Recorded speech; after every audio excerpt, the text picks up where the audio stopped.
Hi, welcome back guys. This is your friend, the MHA What If with another fanfiction. This is the move of what if Deku became Aizawa's adopted son? All credits for this video go to their respective authors, so please support the real author. Check out the link in the description for more details. Please give this video a like and subscribe to the channel if you want more videos like this. Now let's get into the fanfic. Shoyuta sighed and sat back in his chair, running a hand through his raven hair. That was the last paper, which means he was finally able to start heading home. He looked over to the clock on his computer and winced. 11. It would still take him about 15 minutes to get home, and after that who knows how long to get Eri down for the night. Luckily it was Friday, and Shinso had agreed to look after her while he stayed after school. Speaking of, the boy was probably still at the house waiting for him. Shoyuta pulls out his phone and dials the boy quickly, holding it with his chin and shoulder as he starts to clean up his desk to head home. Aizawa? What's up, sensei? Shoyuta sighed and slipped his bag over his shoulder. I'll be about 15 and then you'll be able to go home. How is Eri? Shinso laughed. Don't worry about it, and Eri was fine. We did her homework and played dolls for a little while before I put her to bed. The pro-hero sighed in relief. Okay then, thank God. You could have left already once she was asleep, you know, no need to stick around once the job's done. Shinso chuckled and Shoyuta detected a hint of nervousness. No, I'm totally down to hold down the fort until you get home. See you when you get here. Shinso hangs up and Shoyuta contemplates as he walks out to the parking lot. What had made Shinso nervous? Was it the fact that Shoyuta had said he was coming home? Or, Shoyuta considered, narrowing his eyes at the thought, is it because I told him to go home? Resolving to figure it out once he reached the apartment, slipped his bag into the saddlebag on his motorcycle and swung a leg over it. Putting on his helmet, he torqued it a bit before speeding off in the direction of home. As he drove through town, he felt his phone start vibrating in his back pocket. It was probably Hizashi, though how he knew that Shoyuta was done grading papers is beyond him. Once he reached home he pulled out his phone and, sure enough, it was Hizashi who had been messaging him. Cockatoo, sent 11:34 p.m. Hey look it's you. Image descript. A small black cat dressed up in Eraserhead's goggles and binding cloth. Katsuki, sent 11:50 p.m. What the hell is wrong with you? His text set off a barrage of rapid-fire text from Hizashi, and he put the phone back in his pocket with a smirk after turning off vibrate. He got off his motorcycle and stretched, popping his back with a wince. He can't wait to get into his apartment and get to bed. As soon as he enters his home, however, he is met with a sleeping Shinso Hitoshi at his table. The boy's head is rested in his arms over what looked like the English textbook for Hizashi's class. Shoyuta sighed and brought a blanket over to cover the boy before yawning and heading to bed himself. The next morning, Shoyuta awoke to the smell of eggs cooking. He left his bedroom with a yawn and found Shinso and Eri making breakfast. Shinso, just getting done with the eggs, put them in bowls and held them out to Eri, who happily put in the furicake. You didn't have to do this, Shoyuta said, startling the two kids and making them look over at him. You could have woken me up if you wanted breakfast. Shinso shook his head and gave his mentor a small smile. Don't worry, I'm used to making breakfast. Shoot reluctantly nodded at him and took the bowl he was offered by Eri. It was a little overcooked, but otherwise pretty delicious. He complimented Shinso and Eri on a job well done, earning a happy cheer out of the girl. I'll take you home after we finish breakfast, okay Shinso? Shoyuta said, putting his and Eri's bowls at the table. Shinso winces and curiosity and worry swirled in the teacher's gut as he replies nervously, No, that's all right Aizawa-sensei, I'll just walk home. Shoyuta frowns, then gets an idea as his eyes find the leftover eggs and furicake. Hey Eri? Since this breakfast is so good, why don't we call Hizashi over so he can have some? He asks, and the girl cheers as he hands his phone over to her. Lord knows that man hasn't eaten anything yet today, he whispers to Shinso with a roll of his eyes. Shinso gives a small smile back and they go back to their meal, listening to Eri chat away with Hizashi. They're still quiet by the time the loud blonde knocks on the door and Eri runs to greet him. Yamada Hisashi walks in, Eri on his hip and long hair in a half-bun, and raises an eyebrow at the duo with a grin. Okay. Now, where are my eggs? Shoyuta points to the kitchen and Shinso gets up to put his empty plate in the sink.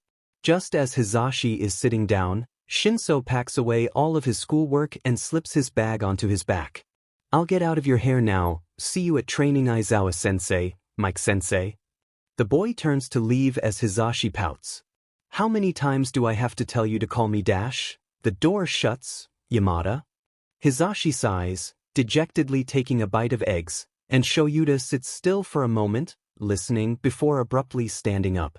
Stay here and watch Eri for a bit. He tells Hisashi by way of explanation and slips on his binding cloth before slipping out the window and onto his fire escape.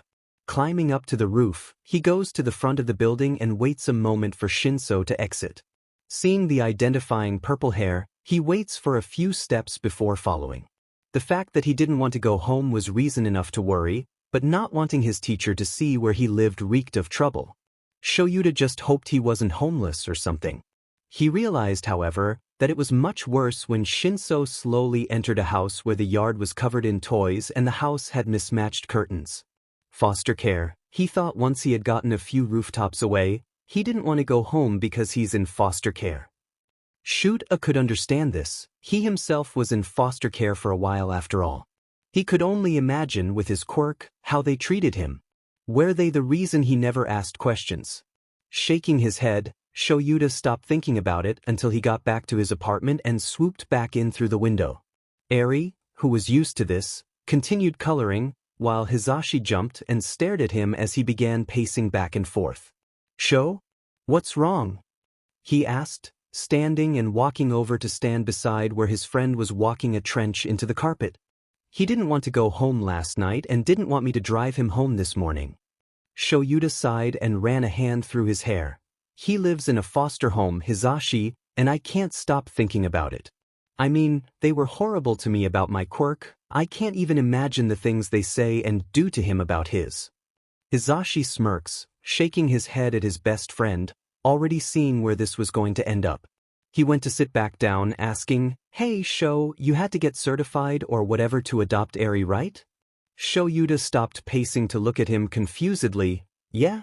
The radio host sat down and rested his elbows on the table as he leaned in, then do something about it.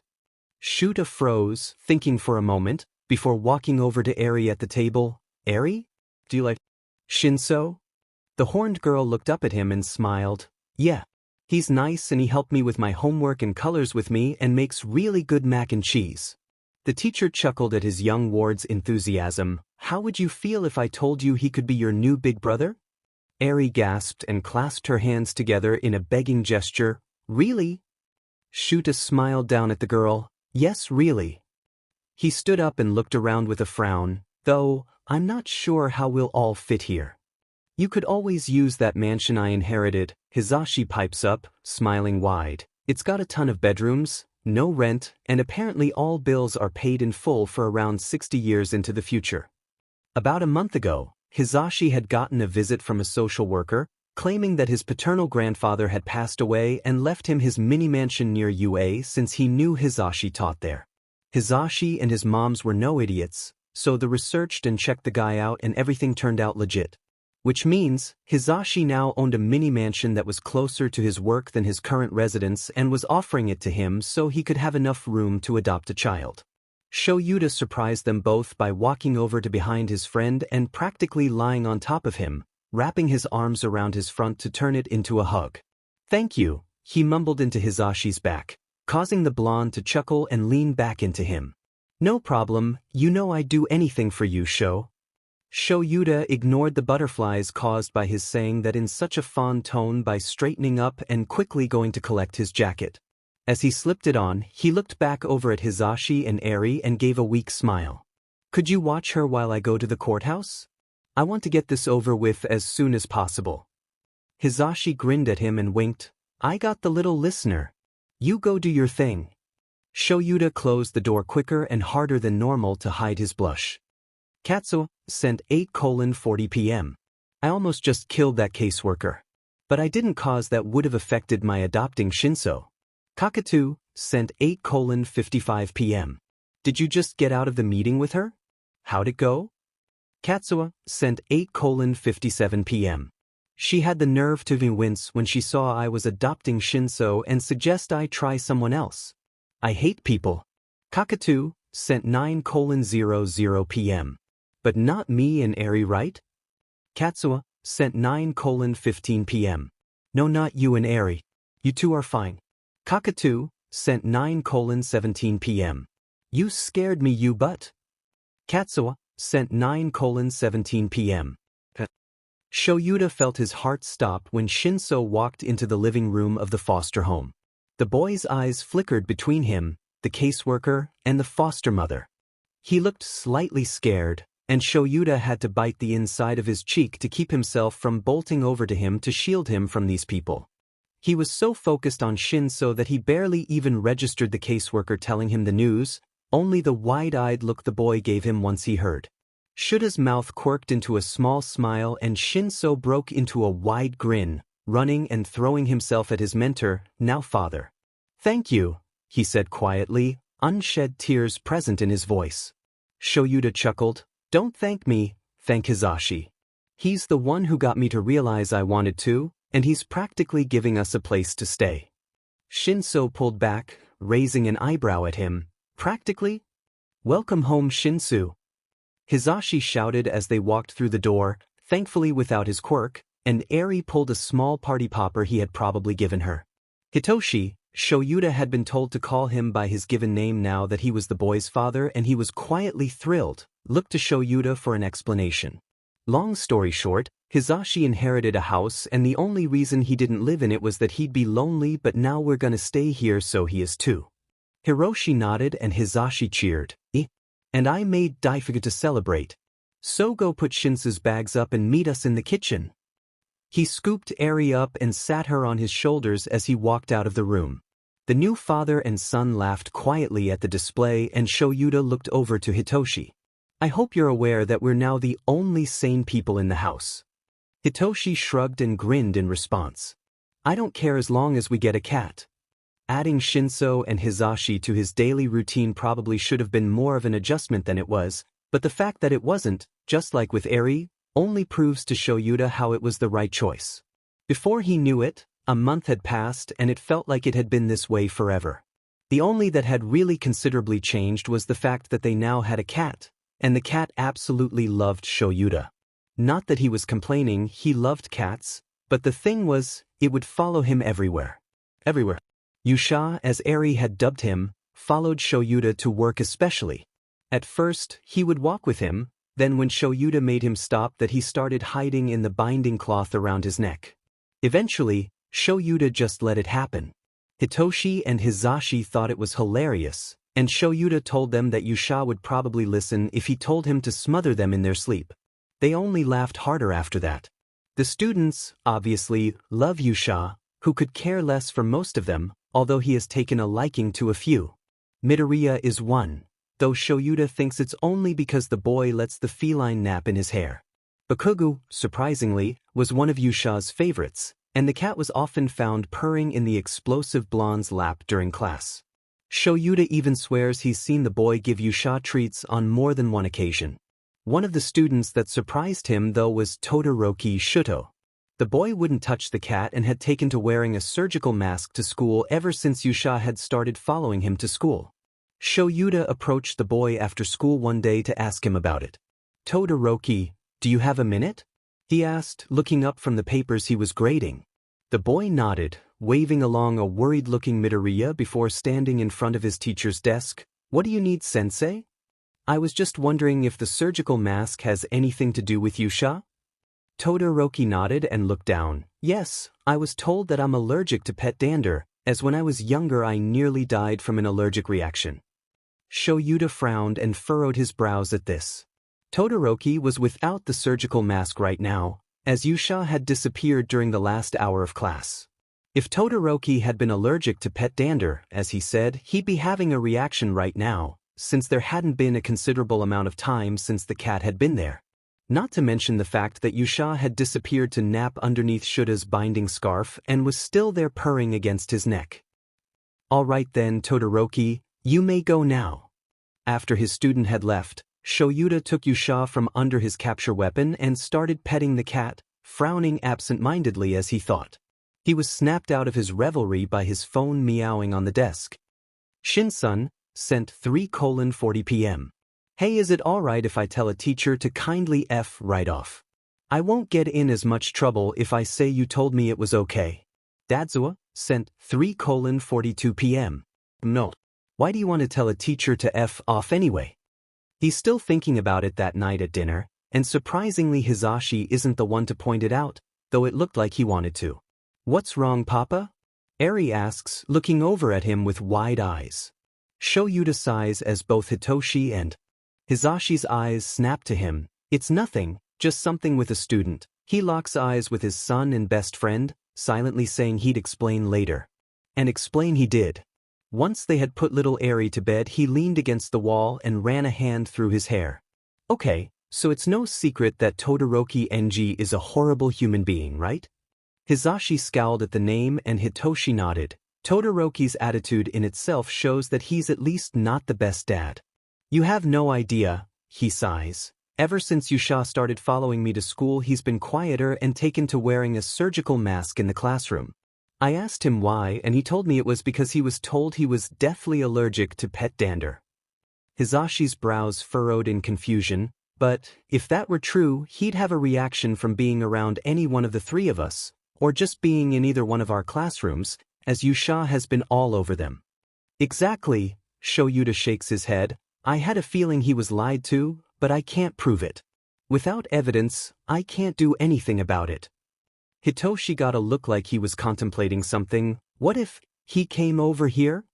Shuta raised an eyebrow, crossing his arms. What exactly are you proposing? Well, I'm friends with him, right? So how about I invite him over here? You know Yusha likes to hang out under my bed, so he and I can hang out in there for a while.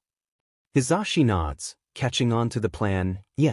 Then you'll know for sure if NG lied to him. Hitoshi tilted his head curiously. Why do you want to know this so badly anyway? Because I can't just let someone go through life without the love of a cat if they don't actually have an allergy, he said monotonously, smiling softly when it earned a borderline too loud laugh from Hisashi, and ignoring the butterflies in his stomach from the sound. Toshi, your friend's here. Eri yelled, running from where she had gone to open the door. Shoyuta and Hitoshi, who were leaning against the counter, both turned their heads to Todoroki as he entered the room. They nodded their heads to him in greeting, and Hisashi said hello brightly from where he was making lunch behind them. Todoroki took one look at the pair and fixed them with a curious look. Are you sure you're not Aizawa's secret love child or something, Shinso? Hisashi burst out laughing and Shoyuta choked on his drink. Hitoshi, meanwhile, blushed a brilliant red and got up to drag his friend down the hall and into his room. Are you sure he's not? Because he sure as hell acts a lot like you, especially how you used to act when we were kids, Hisashi said once his laughter had subsided. Shoyuta only rolled his eyes and took another swig of his coffee. Oh come on Sho, he froze as a pair of arms wrapped around him from behind and Hisashi's chin rested on his shoulder. I'm only teasing. Shoyuta sighed and relaxed into his best friend's arms. He felt his heart pick up at their proximity and wondered why he was still lying to himself. It's been 15 years now, he can DM well admit that he's in love with his best friend, has been for most of their friendship. But admitting it to himself is one thing, admitting it to Hisashi is another. Maybe he should say it now. Just blurt it out into the silence. What would Hisashi's reaction be? Shocked silence? A sad, knowing smile? Shuta's phone meowed in his pocket, shattering the silence and any of his bravery with it. Hisashi extracted himself while Shoyuta sighed, taking out his phone. Shinso sent 4:40 p.m. Please ignore to-do, he's a bit of a conspiracy theorist. He does the same thing with Midoriya and All Might. Aizawa sent 4:42 p.m. I'm not entirely sure he's wrong with that one. The man is protective of him almost to a fault. Shinso sent 4:45 p.m. I don't know about secret dads, but I do know he's dating his mom. Aizawa sent 4:45 p.m. Oh really? Shinso sent 4:47 p.m. Yep. I only know this because he threw an unofficial DK squad meeting and promptly flipped his sheet when he found out. Aizawa sent 4:55 p.m. DK squad? After his student left, Shoyuta turned to Hitoshi for a report and the boy nodded. Yusha was under my bed the entire time and Shoyuta was completely fine, Hitoshi said, so his dad definitely lied about it.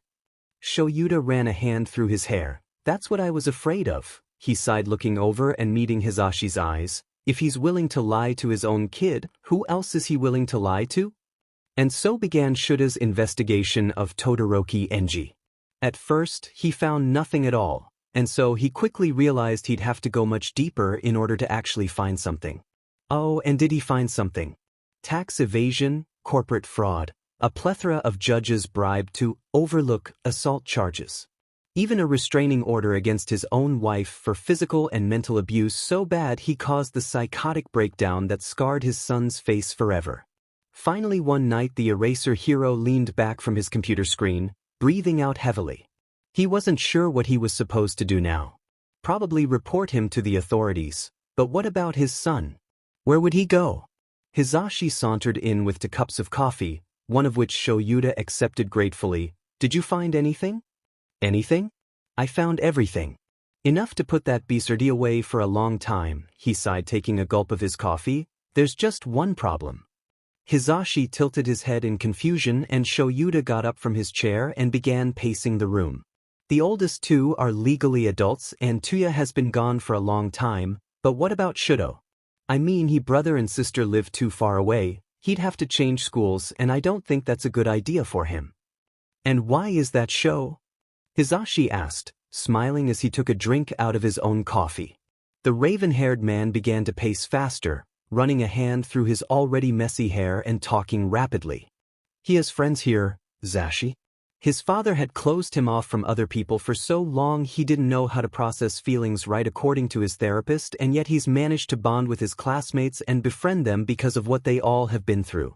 I can't take him away from that, and I won't let anyone else. Shoyuta breathed heavily after his speech, and Hisashi got up and pulled him into a hug to calm him down. The tired man sighed and rested his forehead on the taller's shoulder. So, what are you going to do about it? The blonde asked softly after a while. Shoyuta sighed, pulling back and getting out his phone to text a short, quick line. Aizawa, sent 11:40 p.m. How would you feel about having a brother? Hizashi looked over his shoulder at the text and smiled. Well, at least you came to the conclusion yourself this time. Remembering last week when Hizashi told him he had known Shoyuta would adopt Hitoshi from the moment he saw the 2 training together, he asked, when did you figure it out this time? Hizashi chuckled, ever since you said the words, Todoroki Enji, last week when explaining why you were upset. Shoyuta shook his head. Well, I'm not doing anything without Hitoshi and Eri's approval. Just then, his phone meowed and the 2 men looked down at it. Hizashi laughed aloud at the text and Shoyuta gave a soft, grateful smile. Shinso, sent 11:45 p.m. You mean you haven't signed the papers yet? Slow old man. Me and Eri were just waiting for you to tell us the news. This time there was no big surprise entrances planned, only Todoroki and Shoyuta being called up to the office during class. Shoyuta watched with a carefully hidden nervousness as Todoroki exchanged looks with a confused Midoriya and then locked eyes with him. He nodded at the boy and the 2 stood and made their way to the office. When they got there, they found Principal Nedzu sitting there with Detective Tsukachi, and Shoyuta relaxed slightly while Todoroki seemed to get even more confused. The detective nodded to the teacher, smiling slightly. Thanks to your research, Mr. Aizawa, we were able to develop a strong case against Endeavor. He's going away for quite a while. At this, Todoroki spoke up. What? What is happening with my father? He's going to jail? Shoyuta nodded, facing his student. It was him telling you that you were allergic to pet dander that first tipped me off. But what does that have to do with anything? The boy asked, and Shoyuta frowned.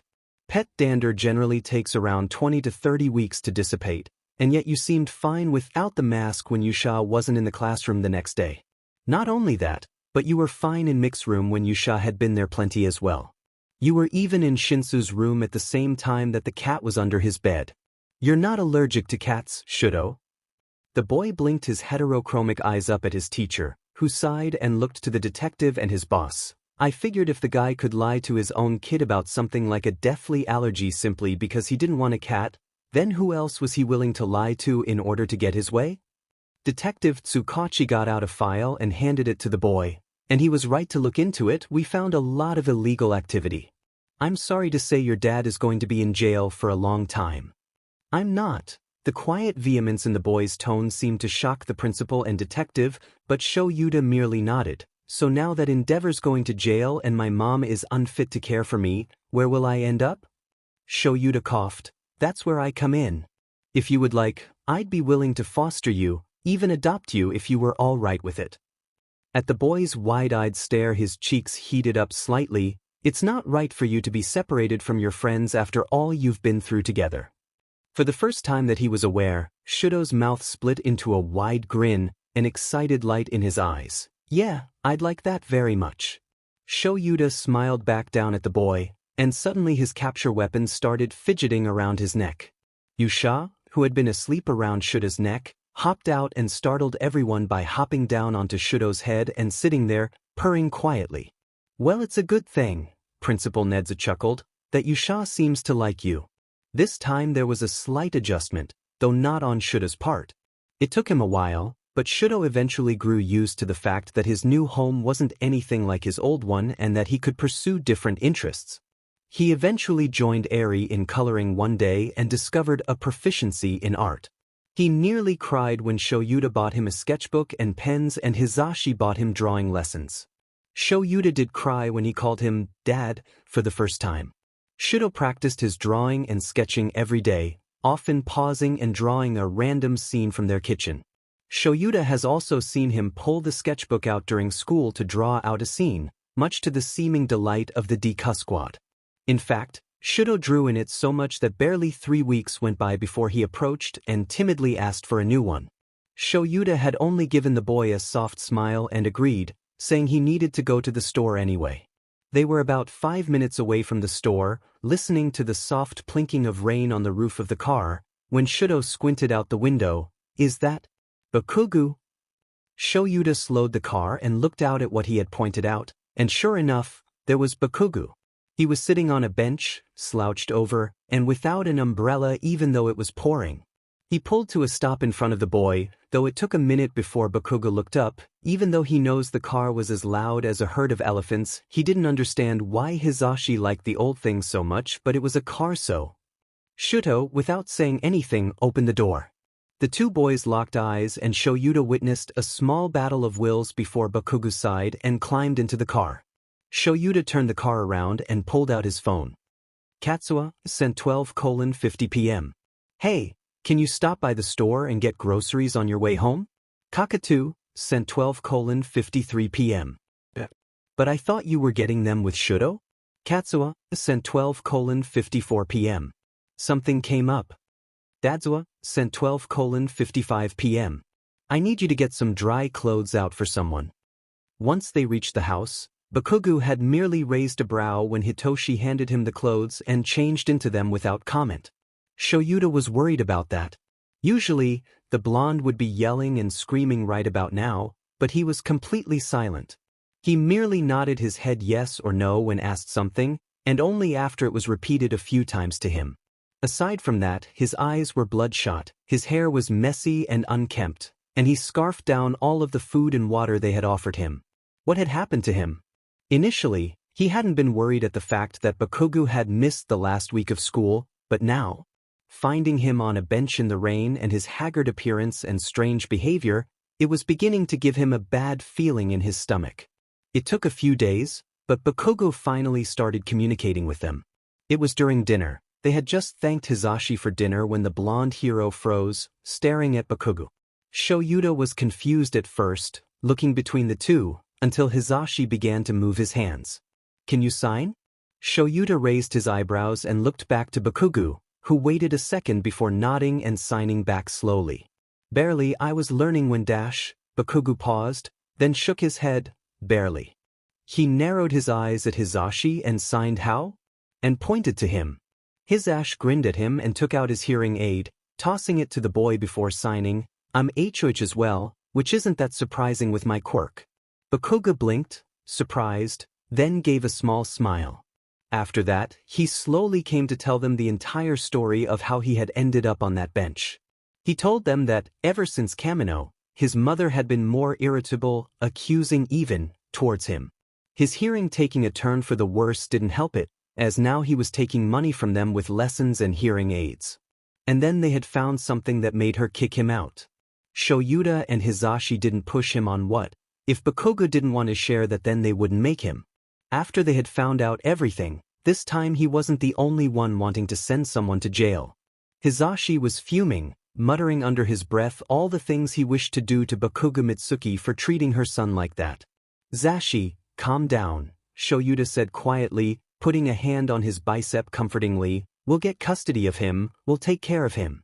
Hizashi straightened, looking down at Shoyuta with a fire in his eyes. Yes, we will. It was then that he realized just how close they were standing, the blonde's face mere inches from his own. If he were to rock forward a bit on his feet, they'd be kissing. Shoyuta inhaled sharply upon realizing this, his eyes darting to Hizashi's lips. The other also tensed and Shoyuta looked up to meet the electric green eyes of his best friend. They were bright with anger, but also something else entirely, something that made Shoyuta bite his lip. That made Hizashi's eyes dart to his lips, and Shoyuta tightened his grip on the blonde's arm. He began to lean forward slightly and every one of Shuta's nerves lit up when he realized where this was going. Closer, closer. Just then a nearby door opened and Eri skipped out, smiling when she saw the two men, completely oblivious to what she just interrupted. Papa! She bounced over, giggling, can I go talk to Baku now that you are done? Shoyuta swallowed, releasing Hizashi's arm and stepping back before nodding. Yes, sweetie, you can go talk to him now. Hizashi grinned sheepishly. I should get going. For my show? Yeah. As he fled, Shoyuta sighed. It wasn't the first, or the last, time they had been interrupted like that. Getting so close to the press of lips, only to have the moment yanked away from them. Hizashi always acted like this afterward, scared and flighty, and it made Shoyuta think he didn't really want to kiss him at all, that he was just caught up in the moment. With a shake of his head, he turned away from his retreating friend and pulled out his phone. Tired son, sent 2:36 p.m. Hey Mama Yamada, we need your help with something. Loud mom. Sent 2:40 p.m. Sure hun. What's it that you boys need? Tired son, sent 2:42 p.m. We want to call protective services on someone and get custody of their child.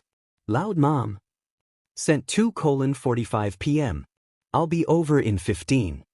Mommy Yamada, she insisted he call her Alicia, has been a constant in Shuta's life ever since he met her son. She and her wife were there for him, even giving him a place to stay when the foster home was too much. Alicia had offered several times to foster him in their home, even to adopt him, but Shoyuta was only 3 years away at that point. He felt like needed to prove that he could do it. That he could become a hero even though he had aged out of a foster home. Shoyuta smiled at the memory as he welcomed her into the house. Hello, Alicia. Yamada Alicia was a tall woman with a figure much like that of her adopted son. She hid it, however, with giant fuzzy sweaters and long flowing skirts. Her frost blue hair was piled atop her head in a bun and her matching eyes, accented by her caramel skin tone, were bright with mirth and mischief. Shoyuta. Mijo, how are you? She stepped in and pulled him into a hug, which he accepted gratefully. You never, ever refuse one of Yamada Alicia's hugs. I've been better, thank you for coming on such short notice. Are you kidding? She pulled back and smiled at him. I'll always come to help you, little Sho, and I'd never pass up an opportunity to meet my grandchildren. Shoyuta chuckled and led her into the living room, where Hizashi was sitting with the kids. When the two entered the room, Hizashi jumped up, startling the half-sleeping Bakugo beside him. Mommy I. Hizashi yelled, half-tackling the woman in a ha. She laughed, used to her son's antics, and hugged him back. Hello, Mijo, how are you? He pulled back and frowned. Mommy, I'm so angry right now.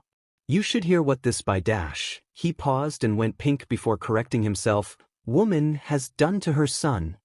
Alicia tutored him. Work stuff later. Right now I want to meet my new grandbabies. Hitoshi and Shoto shared a confused look, while Eri hopped up with a yell of, Abuela Ali. Eri. Oh, how are you, Cielo? She twirled the little girl around before pecking her on the forehead. I have new big brothers, she said excitedly, pointing to Shoto and Hitoshi. Alicia smiled and set her granddaughter down. I heard. And I brought gifts for everyone. Shoyuta smiled at the scene, leaning against the doorway and watching as Hizashi's mother won his sons over the same way she had him. So? Shoyuta asks, crossing his arms as Alicia packs away her things. She had just been in the room alone with Bakugo as he spoke to her about all the things his mother did. Now it was only up to her and the system whether or not Bakugo would stay with them. So, she sighed, standing up from where she had bent to get her bag, I am honestly not sure how he was able to stay with his mother for so long after all that he just told me. Does that mean I get to keep him here? She sighed, adjusting her bun before reaching back and taking out a pack of cigarettes. It'll take a bit of tug-of-war, but eventually yes, I believe you'll get to keep him. Shoyuta sighed in relief and looked over to Hizashi just as he broke out into a wide grin. He gave a small smile himself at the sight, one that was still there when the blonde looked over to him. They locked eyes for a second before both flushed and looked away, Hizashi making some odd excuse before leaving. Alicia raised an eyebrow at the two of them and looked up to Shoyuta for an explanation. Shoyuta sighed. Almost kissed earlier. You know how he gets after that. Alicia, who had always been his confidant about his love for her son, nodded in understanding. I see. She took a drag from her cigarette before continuing, It'll happen in its own time, Mijo. Don't worry, you'll get there eventually. She had always assured him that his feelings were returned, but he never believed her, less so in situations like this. She saw his disbelieving gaze and shook her head with a sigh. Just promise to text me first when it happens, she says, putting out her cigarette and leaving after a quick hug. It took a while, but eventually, Shoyuta got custody of Katsuki. Hizashi took the boy out shopping, he rejoined the class at school, and the week he was out was not discussed openly between his classmates. Shoyuta knew, however, that there must have been some explanation for Katsuki's group of friends. He only got confirmation of this, however, when one day after class Kirishima approached him. Sensei? May I speak with you? He asked, scratching the back of his head nervously. Shoyuta nodded, straightening the papers at his desk. Yes, what is it, Kirishima? He laughed quietly. I just wanted to thank you for taking in Bakugo. Shoyuta met the boy's eyes and raised an eyebrow. Oh, really now? So he explained what happened. Sort of, he explained everything to me and Kaminari, but the others he only gave a short version. Hair for brains. Katsuki appeared in the doorway of the classroom. Are you coming or what? Kirishima grinned at the blonde and nodded to his teacher. Thanks again.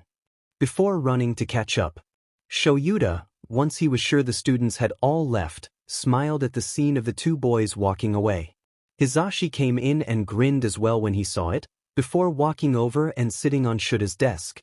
What's got you so happy? He asked, removing his headphones. Shoyuta shook his head, packing up his papers and standing up. Nothing, let's go ahead home. Family. Shoyuta sighed, laying back on the couch to rest his head on Hizashi's lap while Yusha napped on his chest.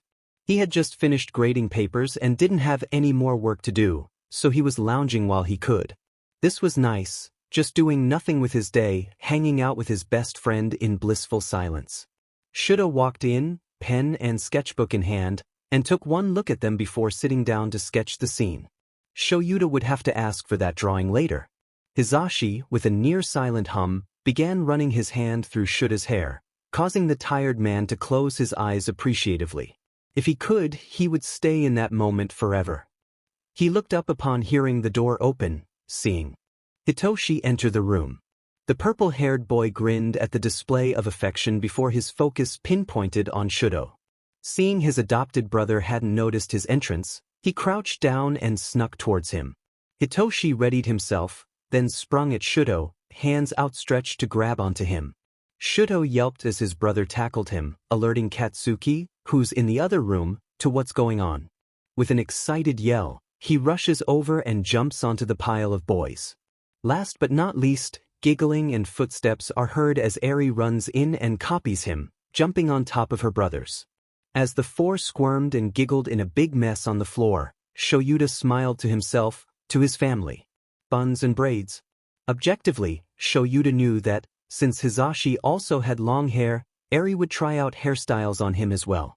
He just hadn't thought of the ramifications of it. Shoyuta was frozen in the doorway, staring at the scene before him. Hizashi was sat at the island, his hair up in a bun and his glasses perched on his nose. That in itself wasn't that different. Hizashi often sat like this to grade papers instead of doing it at the school like Shoyuta. The detail that made him stop was that instead of the messy bun Hizashi usually sported and tested Shuta's restraint with, but a braided bun piled atop his head, with a few long strands hanging loosely over his forehead. Shoyuta swallowed, counting backwards silently so as to prevent himself from doing anything he might regret. Just then, Hizashi looked over and spotted him, smiling widely. "Sho! Just the person I wanted to see." Taking a tight rein on his expressed emotions, Shoyuta walked forward to stand beside his best friend, who even sitting down was slightly taller than him. "What do you need?" Hizashi groans and Shoyuta tried to ignore the loud thump his heart gives at the sound. "I need help grading, there's just too many here. And I need to make dinner." Shoyuta pulled out a chair and sat down beside him. "Bold of you to assume Katsuki would let you make dinner."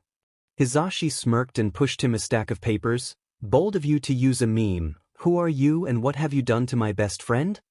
Shoyuta chuckled and began to grade, ignoring the itch in his skin that begged him to reach out, to scoot closer. Shoyuta grunted, adjusting the dead weight that was Hizashi on his shoulder. He sighed. He wanted it to happen, just not in the middle of them working. Now he had to lug him all the way back home. Katsuki and Eri rounded the corner and paused when they saw him. They eyed Hizashi's lifeless body hanging over his shoulder and slowly backed away. Shoyuta raised a brow but was quickly distracted by his phone snoring from his pocket. "Night-night, sent 6:30 p.m. You're welcome for putting Zashi to sleep BTW. I'll let you off without owing me though, 'cause he needs sleep more than you do." Melodies. When Hizashi had found out all three of Shuta's sons had musical talent, he had to quickly use his quirk on the man before he deafened an entire city block with his excitement. The blonde had then ushered the three of them into his car, promising to show them someplace amazing, and sped off, talking rapidly with three confused boys in the back. Shoyuta, of course, knew where they were going, otherwise, he would have stopped his friend before he got out the door. They were headed over to the music store he and Hizashi had often hung out at during their own school years. The shop let people play the instruments if you could prove you knew how first. The four had been at the store for a few hours now, so Shoyuta was grabbing Eri and was about to head over there. He smiled when she stopped to wave goodbye to Yusha in the window and buckled her into the car before starting the drive to the store. He gave a small smile as he walked into the store, old memories washing over him as he looked around. He remembered the first time Hizashi had taken him here, his quiet surprise at how calm Hizashi was in the quiet atmosphere, and how quick he was to take the owner up on their offer to play. He remembered how he had felt then watching Hizashi play on the stage, and those same feelings washed over him as he spotted him playing up on that same stage now with his sons. He watched Hizashi plucking on that bass with a wide smile and saw double for a moment. He saw Hizashi's hair put up in a half bun, a too large pale yellow sweater hanging off one shoulder, and tired but laughing eyes behind thin wire-framed glasses. At the same time, he saw the wild hair of Hizashi's youth, the UA uniform button-up, the jacket having been discarded at the door, and yellow-tinted sunglasses hiding a brilliance few saw. He saw both Hizashis, young and old, look up at him. Saw the smile that lit up their face upon seeing him. Shoyuta felt himself fall in love all over again for the man in front of him, felt that familiar twisting in his chest. At the same time, he felt that ache ease a little, found himself thinking it was fine Hizashi didn't love him back, as long as he would smile at him like that. And as he called to his best friend and his sons that it was time to go home, Shoyuta found himself feeling a peaceful sort of love for his life. McDonald's? Shoyuta was really regretting taking his family on a trip to the beach right about now. Not because of the beach itself, no, that had actually been pretty fun. He had enjoyed sitting with Eri and making sandcastles while the boys roughhoused in the surf, Katsuki even surprising everyone by actually surfing. He especially enjoyed watching a shirtless Hisashi flounder around in the waves, and the bright smile he was given whenever he was caught looking. No, Shoyuta was beginning to regret this trip for another reason entirely. And just a glance over to Hisashi in the passenger seat proved he wasn't as happy as before either. What they were hating was the ride home. "I want to go to McDonald's," Eri shouted from her booster seat, starting Shoyuta out of his thoughts. Shoto, who had begun speaking up much more since his adoption, nodded enthusiastically. "Yes, that sounds like a great idea." Hiroshi, who was in the seat behind Shoto, leaped forward, grinning, "I'm in," while Katsuki beside him had earbuds in, ignoring everyone and texting away on his phone.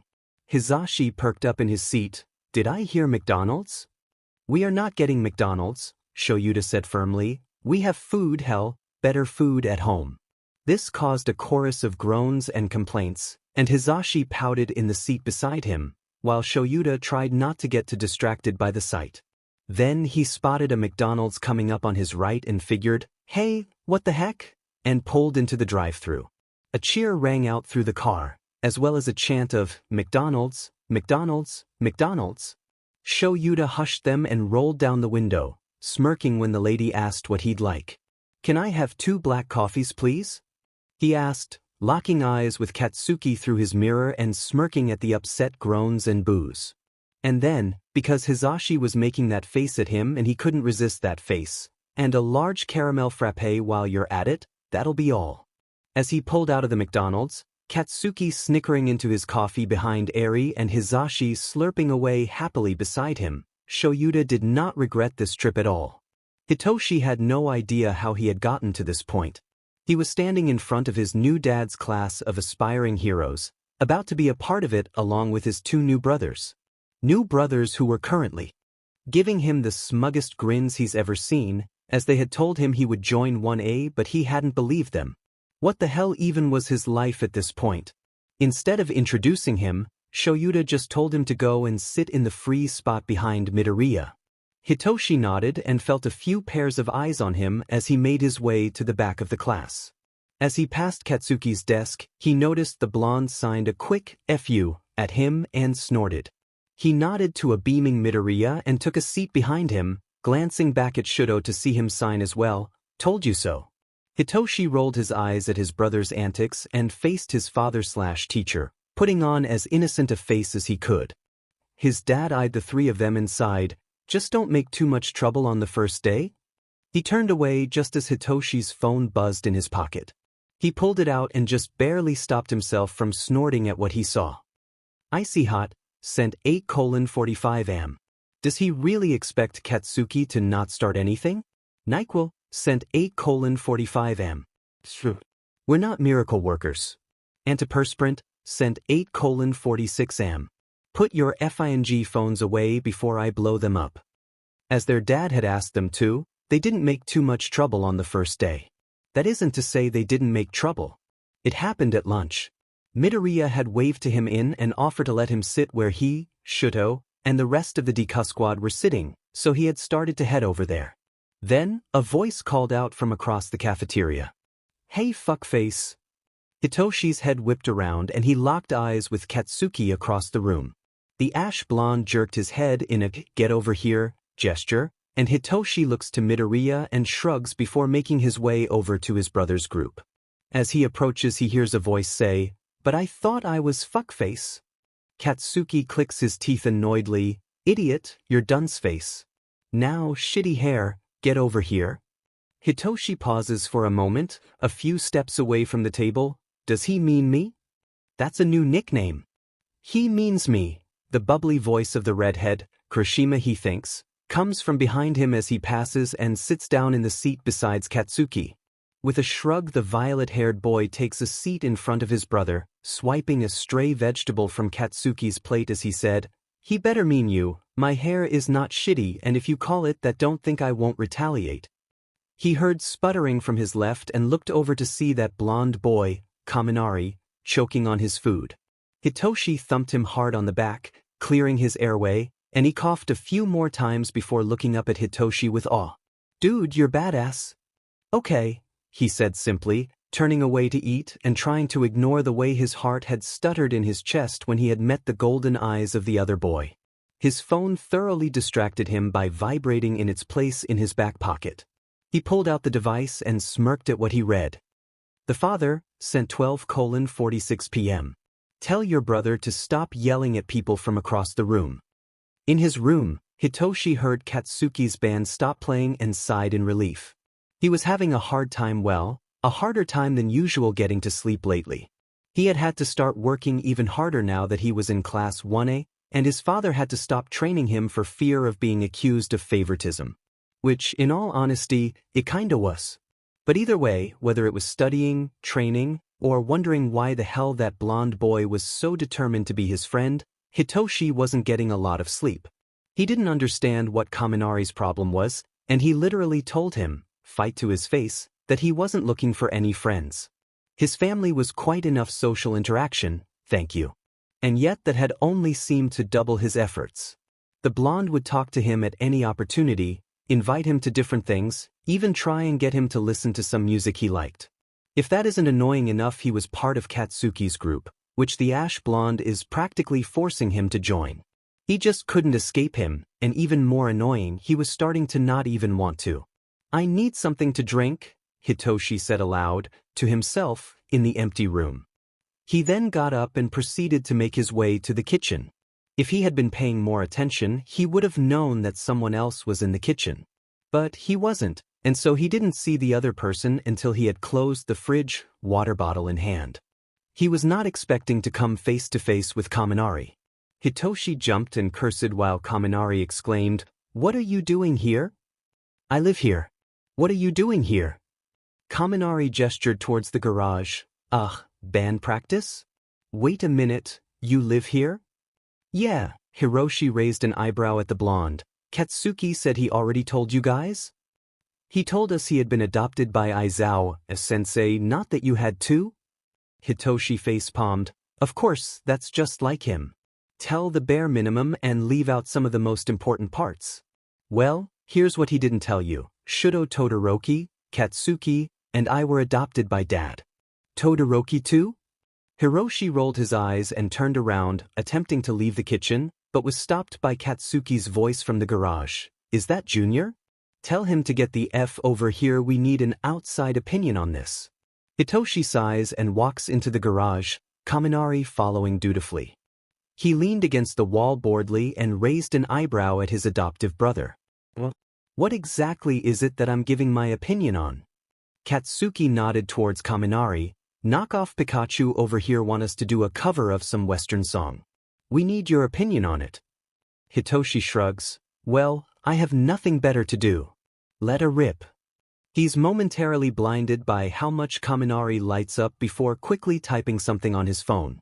He bounced over and handed the phone to Jairu, who rolled her eyes before plugging it into her earjack. "First comes the blessing of all that you've dreamed. And then comes the curses of diamonds and rings. Only at first did it have its appeal. But now you can't tell the false from the real." Hitoshi blinked in surprise when he heard the music start, and then when he heard the lyrics he turned a curious eye on Kaminari, who had his eyes closed as he listened to the song. Now, he wasn't the best at understanding English, but he'd heard this story before. "Is this the story of King Midas?" "Yep." Tokoyami and Momo nodded, but at the blank looks he received from Jairu and Katsuki, Kaminari explained, "It's an old Greek myth about a king who wishes for everything he touches to turn to gold. He only realizes his mistake when he accidentally turns his only daughter to gold." Katsuki blinks at that, then snorts, "Of course you would know that, dunce face." "Hey!" Kaminari went red in embarrassment. "I like English lit, sue me." While they squabbled, Hitoshi was having a little moment of realization as he listened to this song. This entire time he had been viewing Kaminari as this dumb guy who has gotten off on luck, but that wasn't it at all. Kaminari had passed the UA entrance exam, after all. He tested with the very best. So he's not just a dumb guy who wants to be Hitoshi's friend. He's just a guy who wants to be Hitoshi's friend. And right now, Hitoshi doesn't see anything wrong with that. Katy Perry sent 2:28 p.m.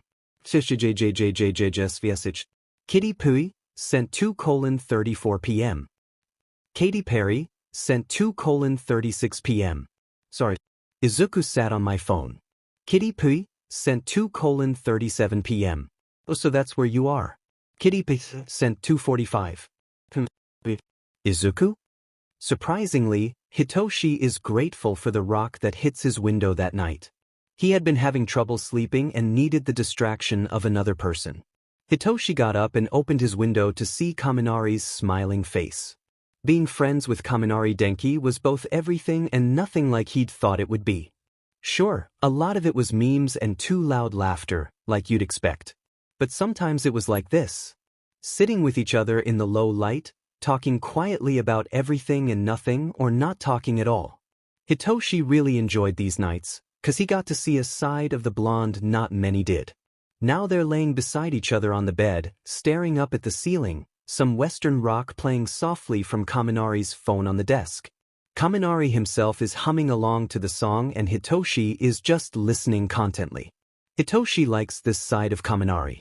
Not to say he doesn't like all sides of Kaminari, but this one was definitely one of his favorites. He would ramble, quietly, about almost anything, sleepily answer any question you ask him. It was like he was high, but without the cuddliness and munchies. At some point Kaminari grabbed his hand and held it up, tracing the wrinkles on his palm with a finger. He's watching it with rapt attention, and Hitoshi is trying not to chuckle. Shinso, can I have your hand? Kaminari asks softly. Have my hand? Just the one. Hiroshi watched Kaminari nod his head. He's still focused on his hand. Yeah, it feels nice, I like it. He chuckled at his spaced-out friend. Thanks, Kami. Yeah, the blonde acted like he was higher than a kite, but really he was just tired. It was a weird phenomenon. He would arrive all hyper, but as soon as he lay on the bed he'd be sleep-drunk. He'd always fall asleep on nights like this, then Hitoshi would study him. He'd map his friend's face with his eyes, taking in every curve and hard to see freckle. It was probably creepy, but nobody knew, so he didn't have to think about it. Then, when it was about time that the world started to wake up, Hitoshi would rouse Kaminari, who was impossibly a morning person, and sent him on his way. It was an odd system, but it worked. Still in the process of getting to sleep, they lay there, Kaminari still studying his hand, for about 2 more minutes. Suddenly, Kaminari asked in a small voice, Hey Shinso? Can I hold your hand? Maybe it was the way he had asked, but Hitoshi se in a startled breath at the question. Sure, Kaminari, he said breathily, and even in the low light he could see his friend's face light up in a smile. Carefully, Kaminari slotted their fingers together, and Hitoshi only realized how fast his heart was going once he felt Kaminari's palm against his and worried if the other could feel it. Slowly, the boy rested their hands down on the bed between them, putting his other under his head and letting his eyes slip closed. Night, Nsu, Kaminari mumbled, then slipped out of consciousness. Hiroshi spent that night frantically trying to slow down his racing heart, worried its loud thumping would rouse his friend. Pika Pika sent 11:30 p.m. Hey, I'm gonna be coming over tonight, watch for me. Remember how Hitoshi said friendship with Kaminari wasn't all memes and too loud laughter? Well, most of it still was. Case in point? Right now the blonde was scream-singing along to a Western song Hitoshi only knew because of the meme.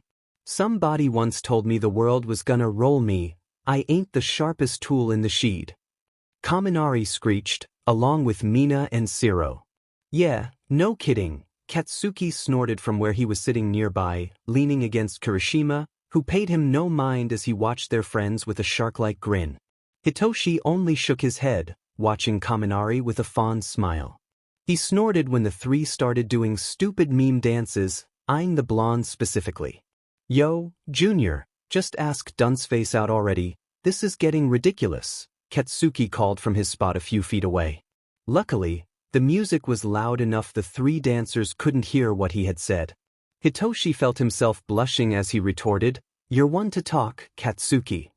He didn't understand what his brother was on about. Sure, he and Kaminari had gotten much closer since the night the two had fallen asleep with them holding hands, but that didn't mean anything, did it? Hitoshi looked up and watched Kaminari dance to the best of the song, smiled when he saw the boy's eyes practically sparking with glee. He'd get up there and dance with him himself if it kept that spark alive there. Hitoshi blinked and his jaw dropped in shock, and Katsuki snorted where he was a few feet away. Holy shit, he thought to himself, his heart stuttering, I like him. From his spot in the doorway, Shoyuta watched his son realize he was in love. Well, he didn't realize it was love yet, but he finally recognized something was there. He hadn't realized how much he and Hitoshi were alike until he'd seen the boy with Kaminari. He had seen the boys sitting together at lunch, watched as Hitoshi snatched some junk food off of the other's plate and replaced it with something healthy, and he could almost hear the lecture he was getting. It had been exactly the same when he and Hisashi were in school. Shoyuta looked back to where said man was dancing around the kitchen and hoped Hitoshi had more courage than he did. This house is AF nightmare. Aizawa. Alright, I'm on my way home, what should I pick up for dinner? And Zashi stopped changing everyone's names. Papazashi. McDonald's. And never. 3C. Shosun. Never make that face again. Kitoshi. B-button blood type lease. Shosun. Can we have soba? Aizawa. If Katsuki agrees to make it, I'm going to pass out as soon as I get home. Kitoshi. Valid. Shosun. At Katsuki, can you make soba? Katsuki. Can you find? As long as you don't breath down my fucking neck like last time. Shosun. Laughing face. Katsuki. The fact that you're doing laughing face, even though I know that you're starting at your phone blank-faced, is creepy. Shosun. Suffer. Also, why am I the only one who has son in their name, while Hitoshi and Katsuki have kid? Papazashi.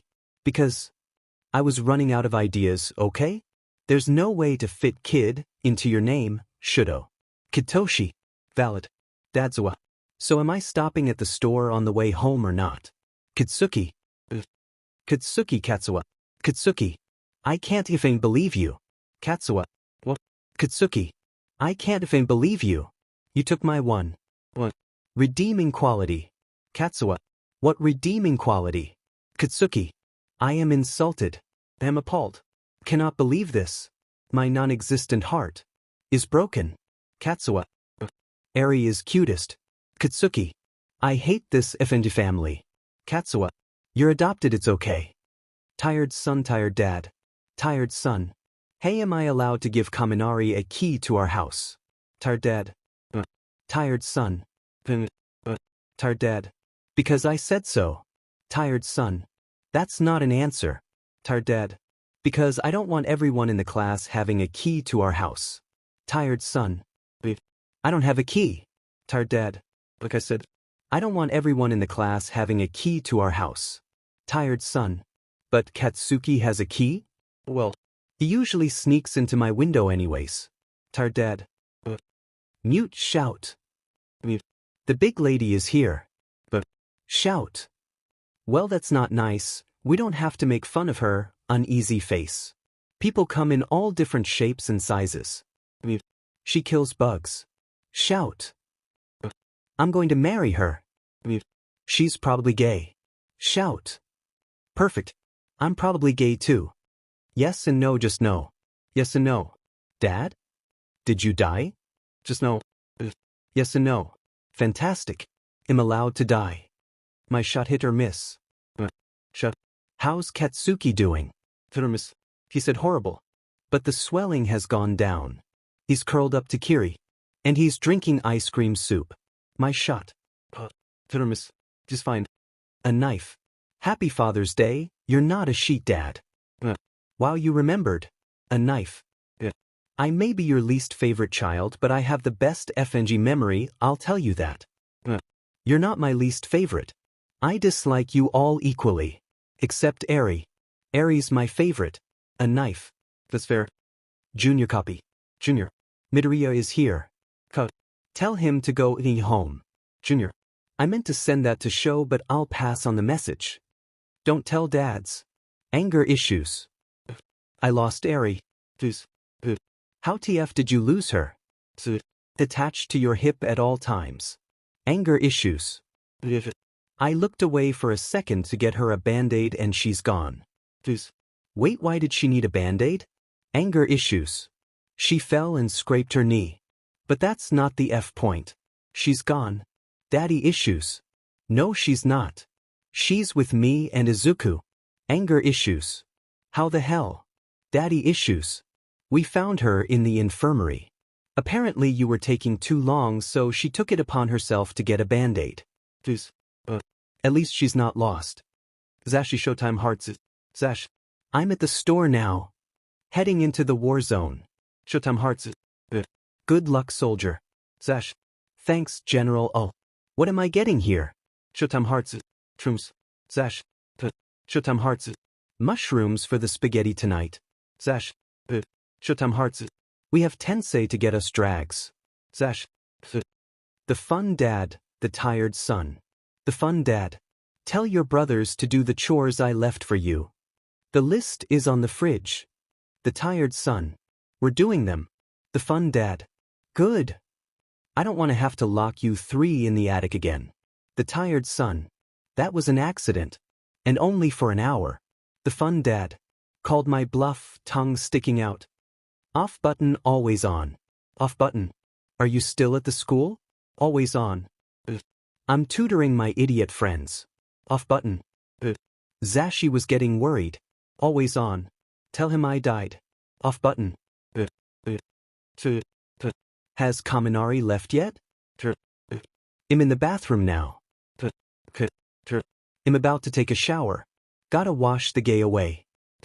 But then there'd be none of you left. Junior copy. Junior. Eve been thinking. A dangerous pastime. Junior. I think I'm gonna ask Cammy out. Junior. Off button always on. Off button. Katsuki. I need you to do something for me. Off button. Or not. On button. Damn it, Katsuki. Always on. I was in the diamond shower. Off button. Too late. Did it myself. This house is AF nightmare. Aizawa. I'll be back in half an hour. Is the house still standing? Kitoshi. Define standing. Shosun. It was an accident, Dad. I swear. Katsuki. I told you not to if you try it. Shosun. In my defense. I didn't know it would blow up like that. Papazashi. Kitsutoshi.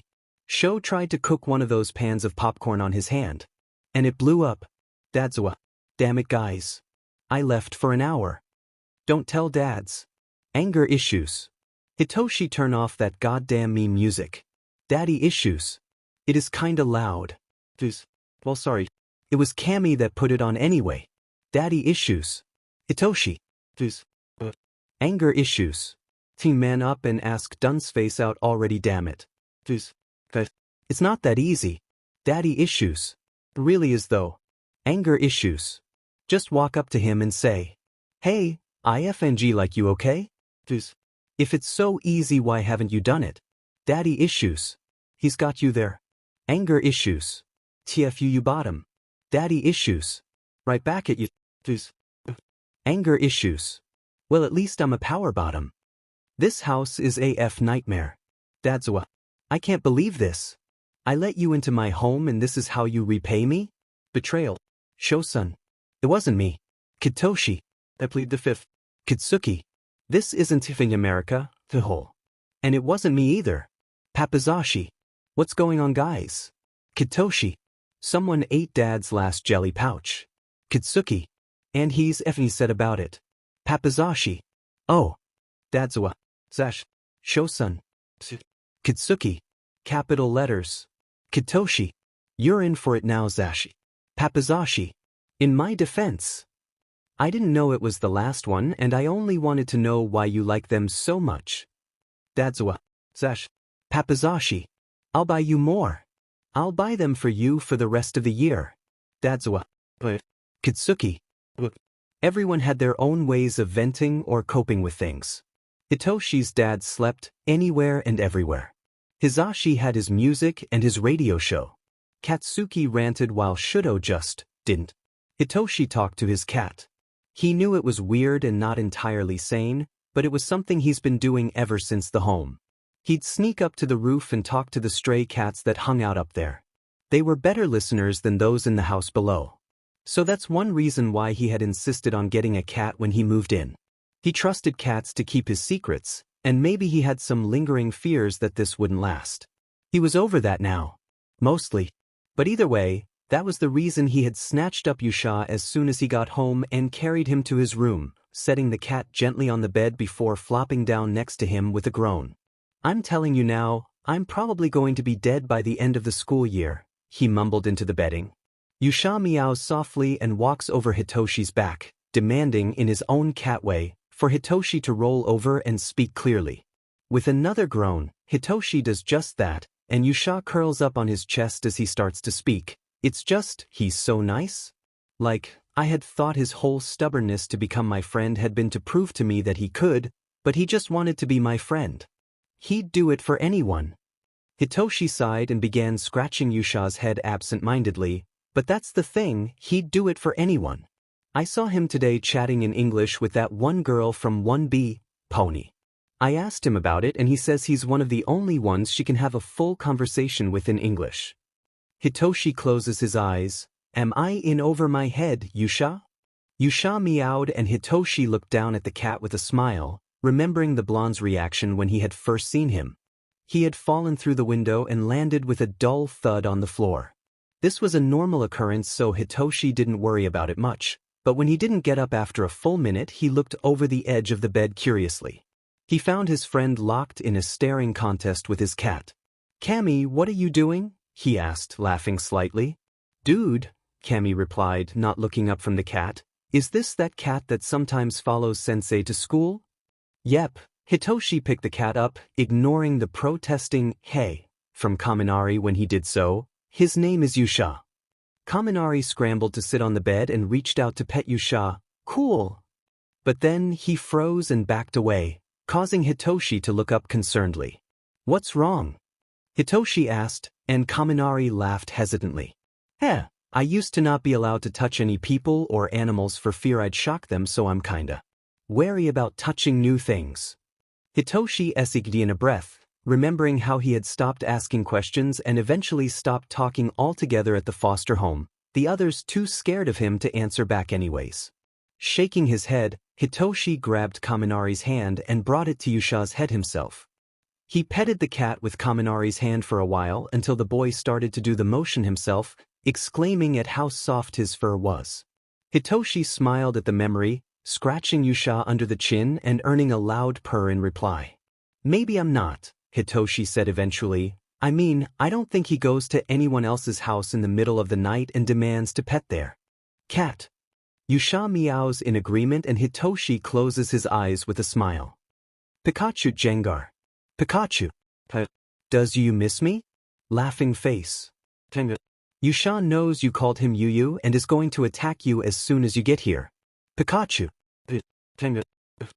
One of the worst parts about having a crush on one of his adoptive brother's best friends, Hitoshi has decided, is that his adoptive brother knows about said crush and teases him about it at any opportunity.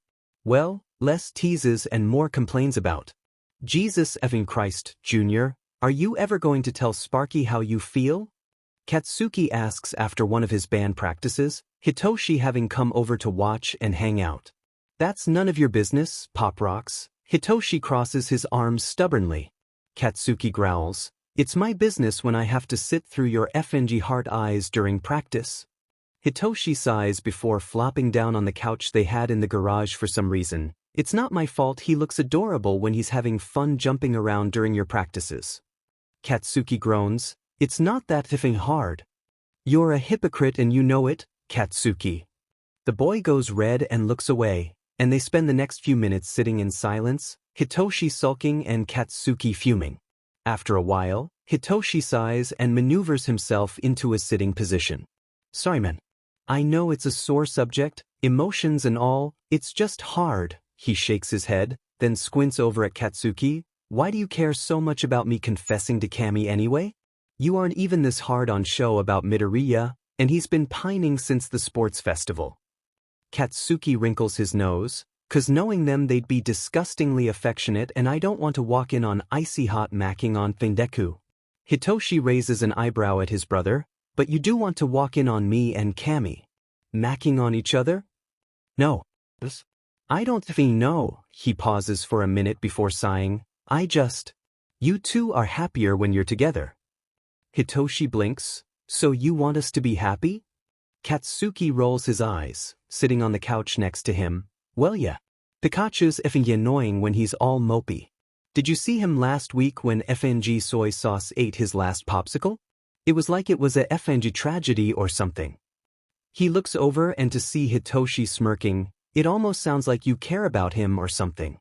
Katsuki's face pinkens and he looks away, palms crackling softly. That's effing ridiculous. Why the F would I care about that idiot? The smirk grew to a grin. You totally do. You care about Kaminari and me too. Katsuki growled. Shut the F up before I blast your butt into next week. Hitoshi practically cackles at him. I love you too, Katsukity. Katsuki lunges for him but Hitoshi is already up and running away, laughing and nearly bowling over Shoto in his haste to get away. Espion Jolteon. Espion. Hey, when you come over can you charge my phone for me? It's almost dead and I lost the plug-in. Jolteon. Is that all I am to you? A portable charger? Espion. Pretty much. Jolteon. Oh. It was Saturday morning. They had stayed up until 2 last night binging horror movies, and now it was 7 and Shoyuto was trying to make eggs. It was a recipe for disaster, but Hitoshi was frankly too tired to care at that moment. Hey, Dad? When he answered with a mumble, Hitoshi asked, how have you dealt with your feelings for Hisashi so long? Shoyuta paused and was quiet for a long time. He went and grabbed a large cup of coffee, pouring a suspicious clear liquid into it, before sitting down beside Hitoshi. Hitoshi, you cannot be like me and hold in your feelings for 15 years, he said firmly, and before the boy could respond he held up a hand to stop him. No, listen to me. I'm not saying you can't as in you're not capable of it, I know you are. You're too much like me for your own good, he shook his head. I'm saying you can't because I don't want you to go through the same things I have. The uncertainty, the pain, the unintentional heartbreak. Hitoshi looked up at his father, raising a brow. Unintentional heartbreak?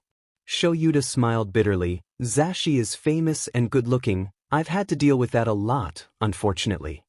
Hitoshi winced in sympathy and looked down at his lap. I really like him, and I don't want to mess this up.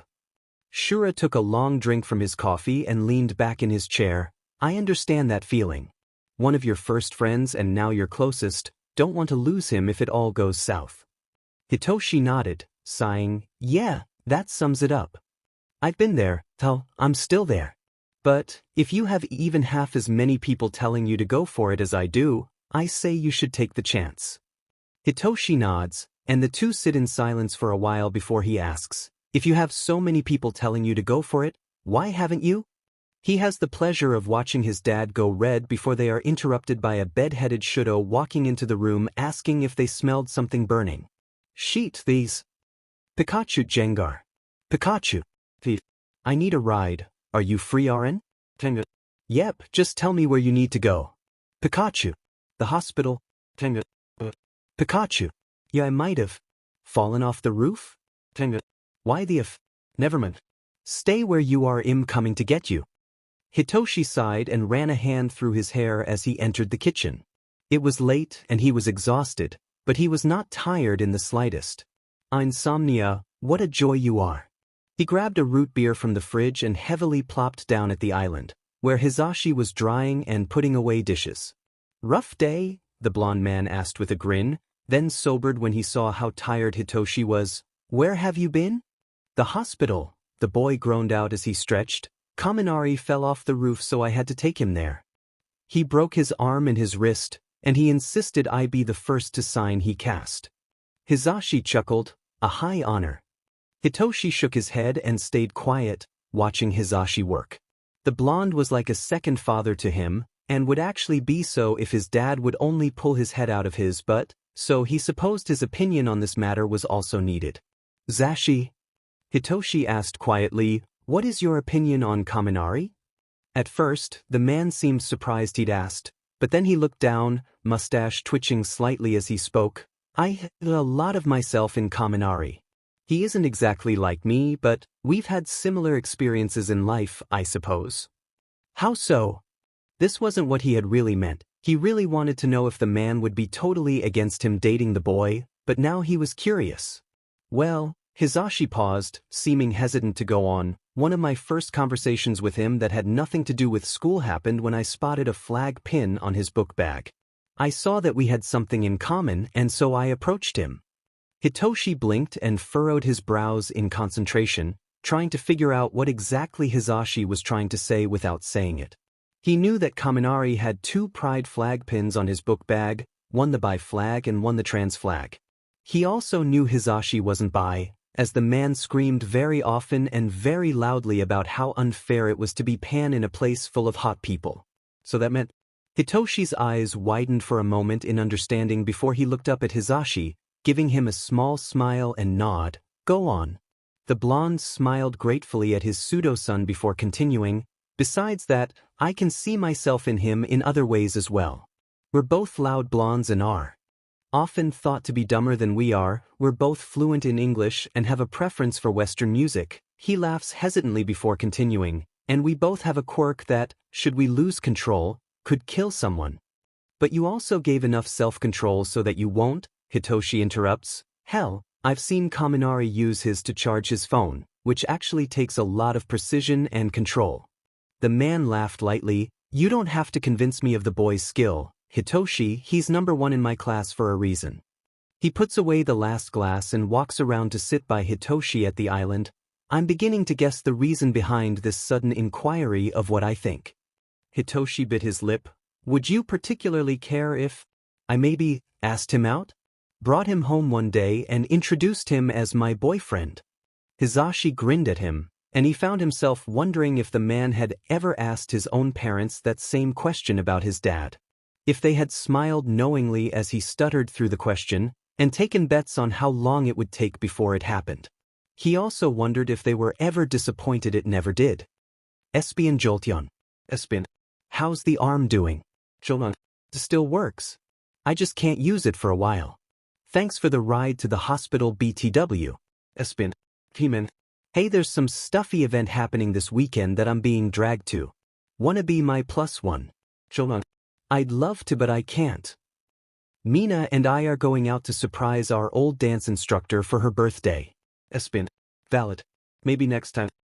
Hitoshi sighed and sipped from his glass of water boredly, really wishing that he wasn't there at that moment.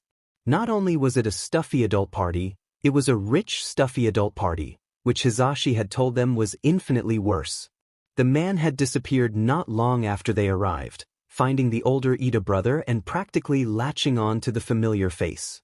Shoto had done the same when he spotted Yaoyorozu had stepped over to say hello. Eri, unfortunately, had gotten sick earlier that day, so his father was stuck home taking care of her. Katsuki, on the other hand, was off visiting his cousin with Kirishima. And so Hitoshi was left to fend for himself in this sea of rich, as Katsuki would call them, extras.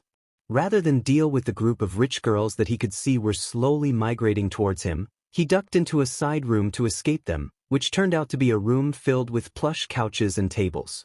This was probably a sitting room that had no purpose except to show they were rich enough to have one. Hello, Shinso. Hitoshi jumped and spun around, only to see Ida and Shiro sitting on one of the couches, Ida with an arm around Shiro, who was leaned up against him comfortably. It seemed as if the two had also opted to escape the party here. Hitoshi hadn't yet agreed to hang out with Katsuki's friends when these two go together, but apparently it had been a pretty big deal for the squad. Not only did it bring them and the Deku squad what was with his class and squads together, but Shiro had been mooning about the class president for months, so they were very happy that was over. Hiroshi gave the two an awkward smile. Hey guys. Sorry, I was just looking for a place to wait out the party. I can go somewhere else. Shiro shook his head, giving the boy his signature grin. Nah, we were only talking, you're welcome to hang. Hitoshi sighed in relief and slumped down on one of the couches. Thanks, I do not want to go back out there again. Ida nodded. Yes, I don't find parties like these quite that enjoyable either. That is why I brought Hanta along with me, he makes it much more fun. The duo smiles at each other and Hitoshi can't help but feel he's intruding. The three sat in an awkward silence before Shiro rolls his eyes and smirks over at Hitoshi. I'd ask why Kami isn't here with you, but I had to sit through his whining yesterday about how it wasn't fair that he couldn't go, so I already know. He blinked in surprise at that. Really? He whined about not being able to go when I specifically told him it'd be a stuffy, boring event. Yep. Shiro said, popping the P, while Ida nodded in agreement.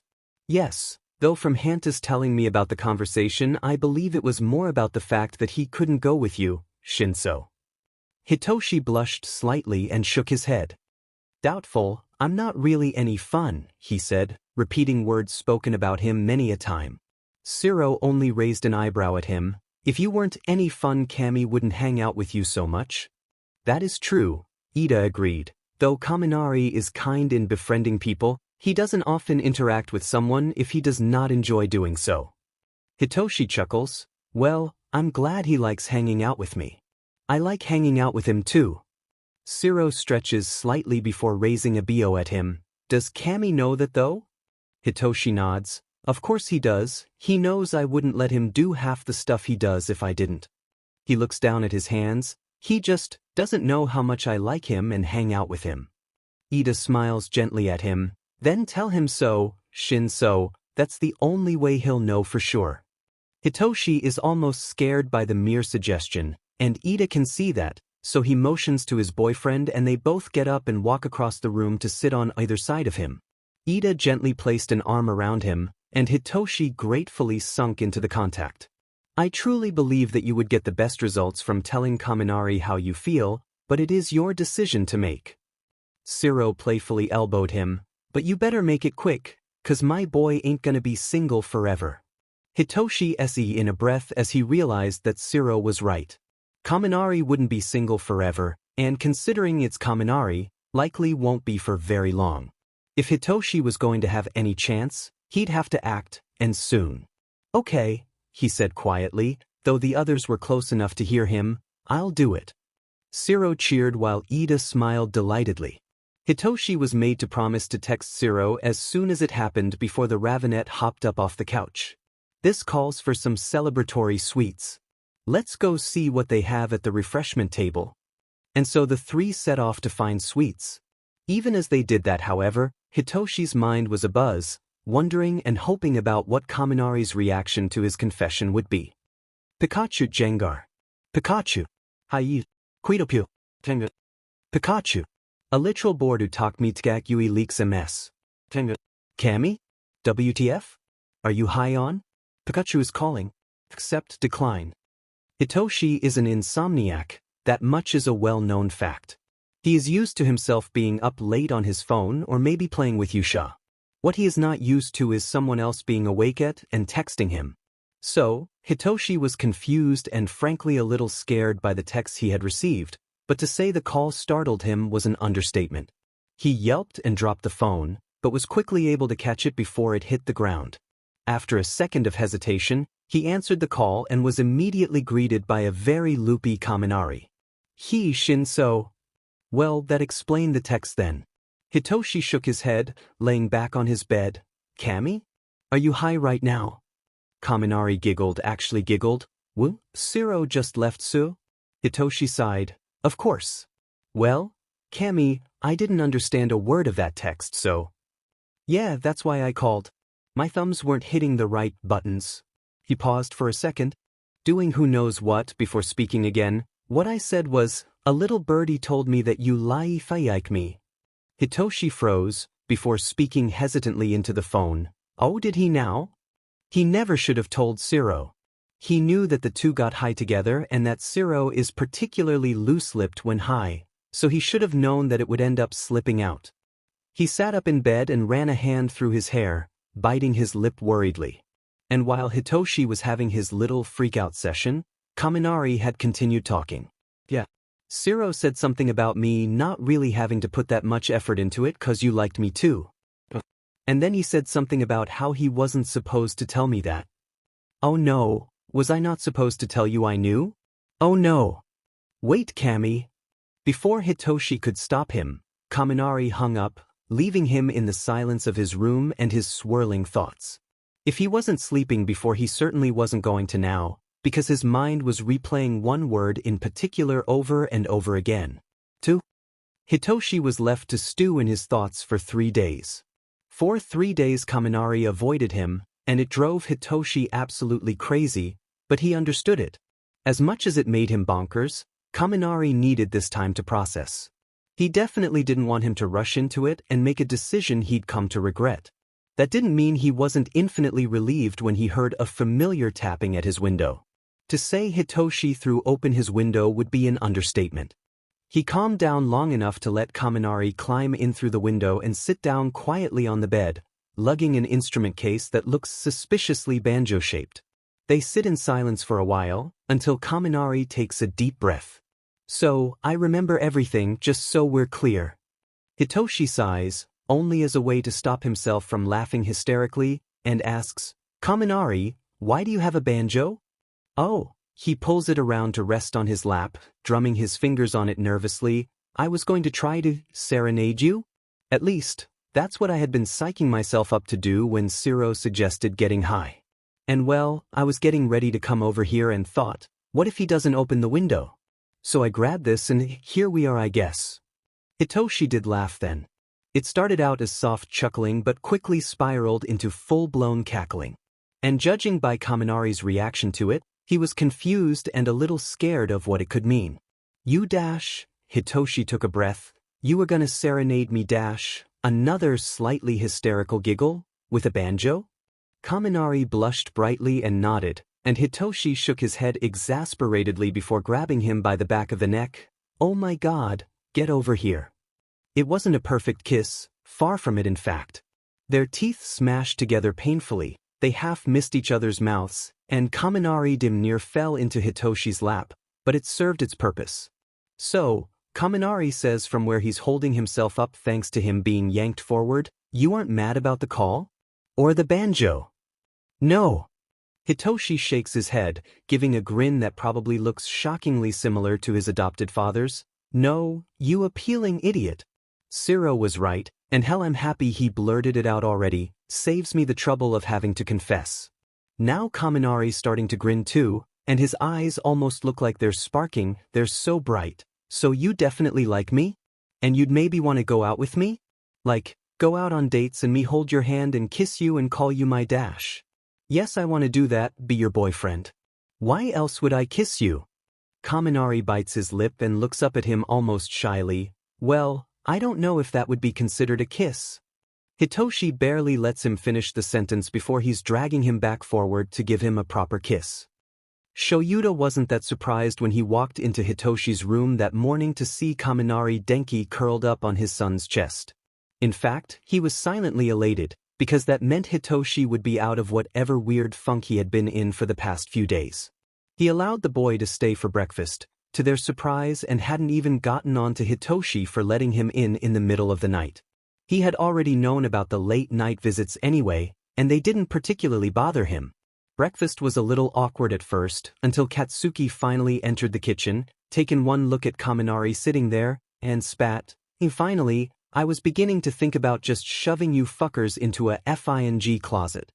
After that, it was almost nice, or as nice as it could be with all of the boys bickering back and forth about cereals and Eri chasing around Yusha beneath their feet.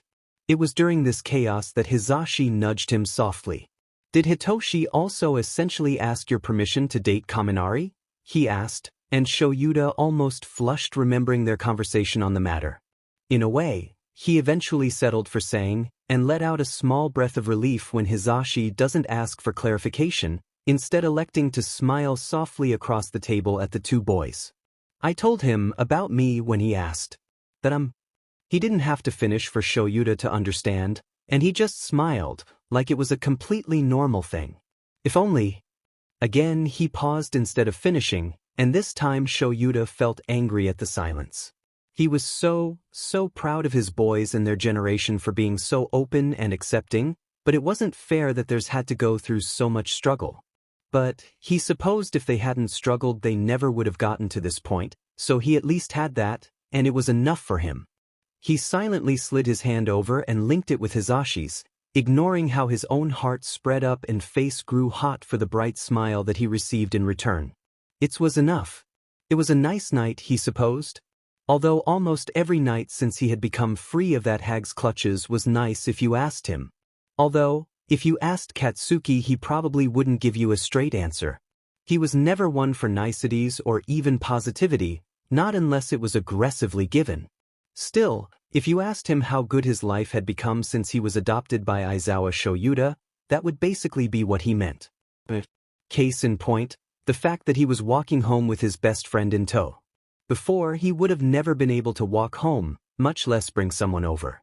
It was funny how quickly that overprotective attitude flipped once his mom found his pawn stash. It probably wouldn't have ended that bad if it had been normal pawn that she found. It was pretty much expected for a guy his age, really, to have something like that in their room. No, the problem lay in the fact that the items she found didn't exactly fall into the straight category. And so one thing leads to another and he wound up disowned on the side of the road. That is until his soon-to-be dad found him and brought him home. Now, not only did he have parents that actually gave a shit about him, but he has 3 siblings as well. An elbow in his ribs had him glaring at the redhead beside him, who laughed good-naturedly. "What were you thinking of that had you smiling like that?" Kirishima asked curiously, and Katsuki looked away to avoid meeting his eyes. He'd easily spill his guts if he meets those crimson-red eyes. Ever since he had finally started going to school again after the custody battle, if it could even be called that, he and Kirishima had gotten closer and closer. No longer was Katsuki afraid of what the hag would say if she found out about him, and he was finally getting more comfortable with himself and other people. That didn't mean he was any less irritable, however. "Wouldn't you like to know?" he said shortly, and Kirishima laughed again, causing his lips to quirk into a small ghost of a smile. Kirishima slung an arm around his shoulders, beginning to talk about some game the others had come up with, and Katsuki sunk into the warmth, leaning his head on his friend's shoulder. Kirishima and his siblings had been helping him slowly but surely get used to people touching him, and he was making progress. He no longer flinched when somebody went to high-five him, or when Hisashi put an arm around him to give him some sort of one-armed hug. That being said, there was no one who he was as comfortable touching him than Kirishima. He wasn't an idiot. He knew he had a crush on his best friend. He also wasn't blind, so he knew the feelings were returned. It would be odd if he didn't, considering how often Kirishima started at him during class. No wonder he needed Katsuki to tutor him. Suddenly, Kirishima laughed embarrassedly and jolted his hand away, startling Katsuki and causing him to stumble slightly, before bringing it up to scratch nervously at the back of his neck.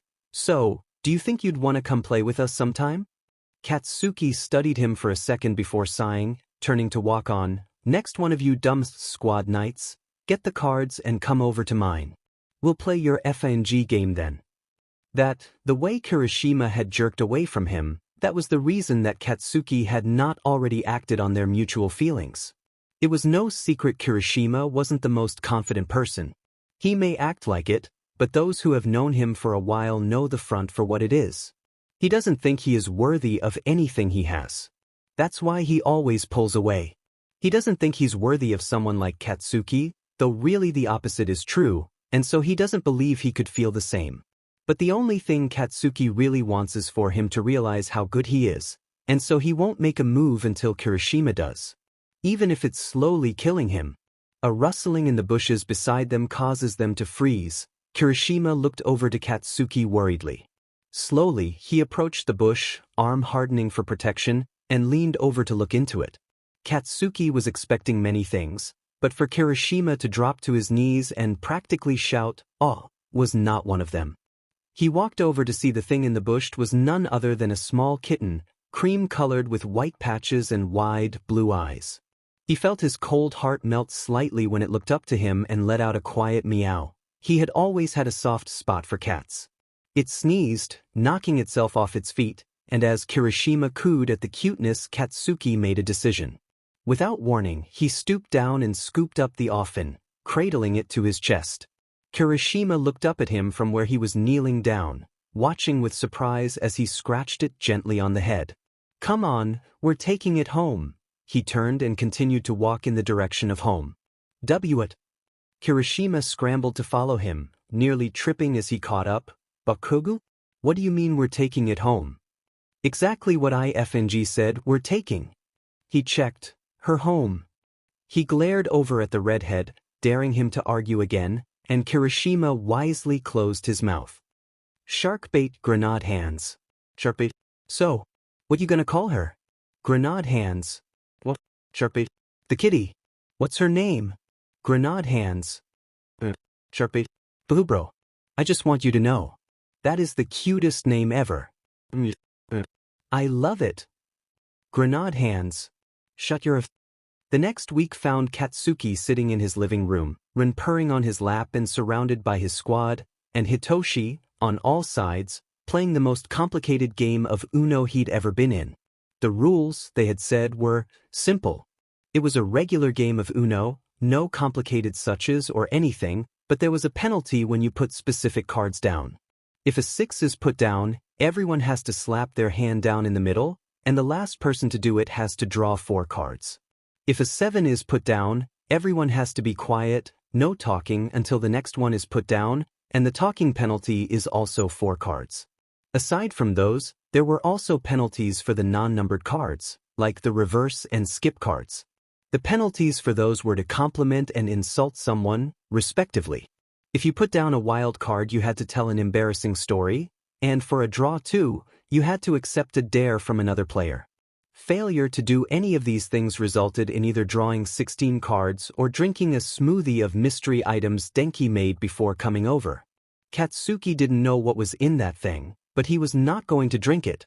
So far during the game, they had heard the story of how Denki short-circuited for a week after liking an electric fence. Mina had complimented everyone's, but Siro had taped himself to the ceiling. Kirishima struggled his way through insulting Siro. Hitoshi had purposefully lost every time a 6 was put down, and Bakugo had silenced them no less than 3 times.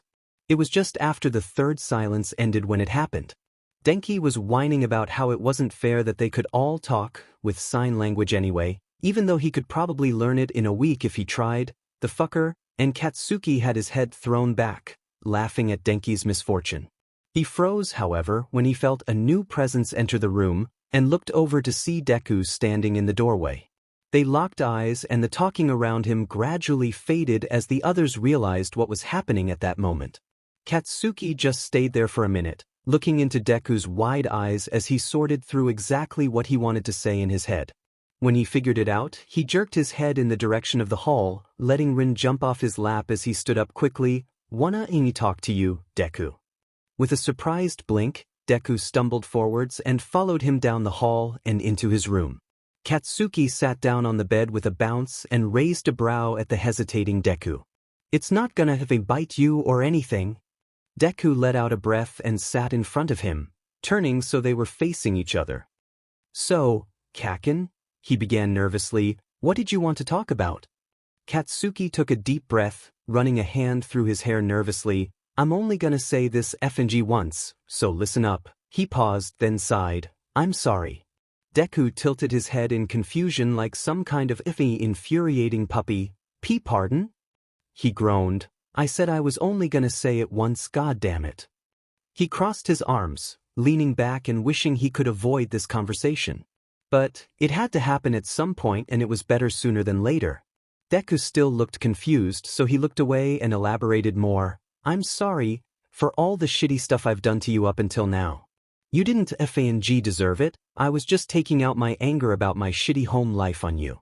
And it got," Katsuki winced a bit, "really bad at the end of middle school, and you sure as hell didn't deserve that."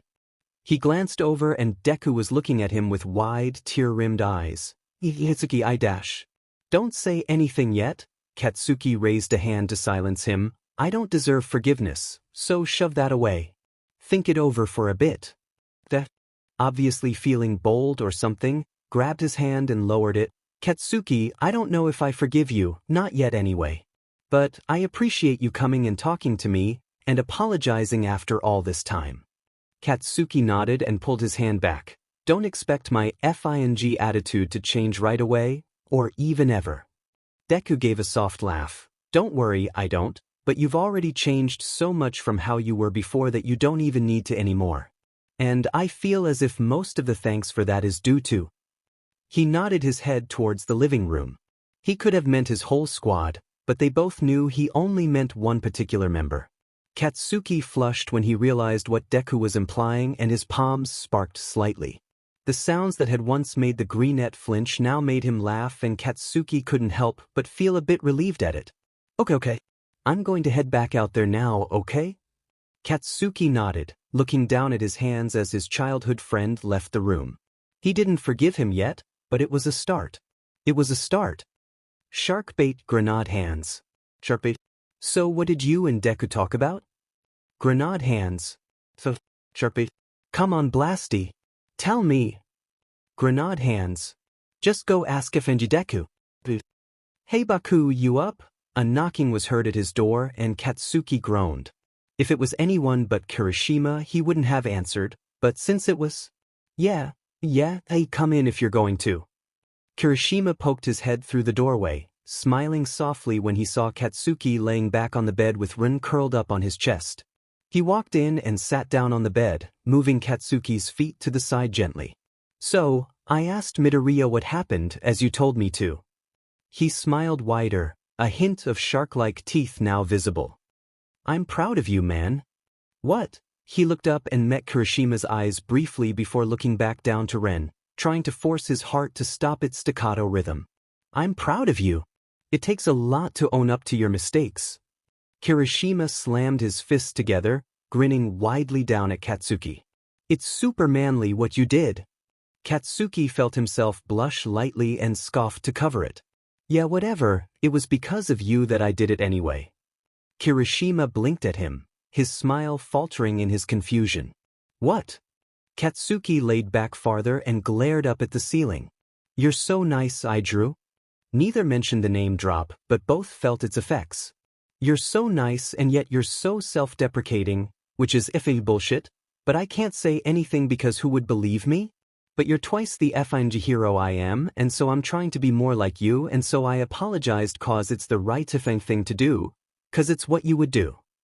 He said the last part quietly, realizing what he had originally intended to be a few short sentences had turned into a whole rant that possibly just exposed all his feelings. He glanced over to Kirishima, who looked slightly dazed. Oh. Yeah, oh, Katsuki sighed. Sorry, it's nothing dash. No. Kirishima leaned forward, placing his hand on Katsuki's leg and effectively causing the ash blonde to freeze. Thank you, Katsuki. Kirishima gave him a small smile. Can I call you that? You called me Aidru, so it's only fair. Katsuki hesitated, then nodded, sitting back up and scooting over so they were side to side. He gently laid his head on the redhead's shoulder, while Kirishima reached over to scratch Ren, who had worked up between them, gently. They sat like that for a long while, a lot on both of their minds. Emotional support BSRDS. Phobich. I'm effing bored, do you want to come over? Why Baku? I thought you'd never ask. I've been waiting to bring my Just Dance over to yours. Phobich. I meant to send that to just Kiri DJ DBS SBS. Then idiot. OMG Baku bro just key smashed, surprised face. Sir. He's one of us. Figures. Phobich. First of all, you all already knew I was gay WTF shut your F. And secondly, Katsuki sighed, shaking his head in exasperation at the three idiots dancing in his living room. Well, at least Zero hadn't come, the guy would have surely broken something, of the furniture or himself. As smooth as he was using his quirk, dancing was not one of his strong suits. He grabbed a bottle of water from the fridge and made his way back over to the living room, watching as Mina strutted forward confidently. Okay, ladies, let's get this party started. She pointed to herself with a sharp grin. Usually King of the Castle plays first, But something tells me Baku ain't gonna wanna play with us, so bringer of the game goes next. Denki opened his mouth to protest, then closed it with a nod.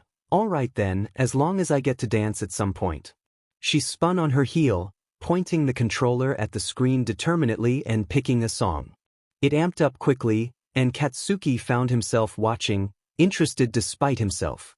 Mina danced expertly, easily following the moves of the character, though it could have just been the fact that she had played the game before. The song was very Mina-esque, fast and upbeat. He could understand why she was dancing to it. She most likely favored it, judging by how fast she had chosen it. Once the song was over, Aizawa hopped up like an excited puppy and gave her an enthusiastic high five. Mince, that was great. Mina nodded before her eyes lit up. Kiri, I have the perfect song for us to dance to. Grab a controller dash. He did so as she went through the list until finally picking the song.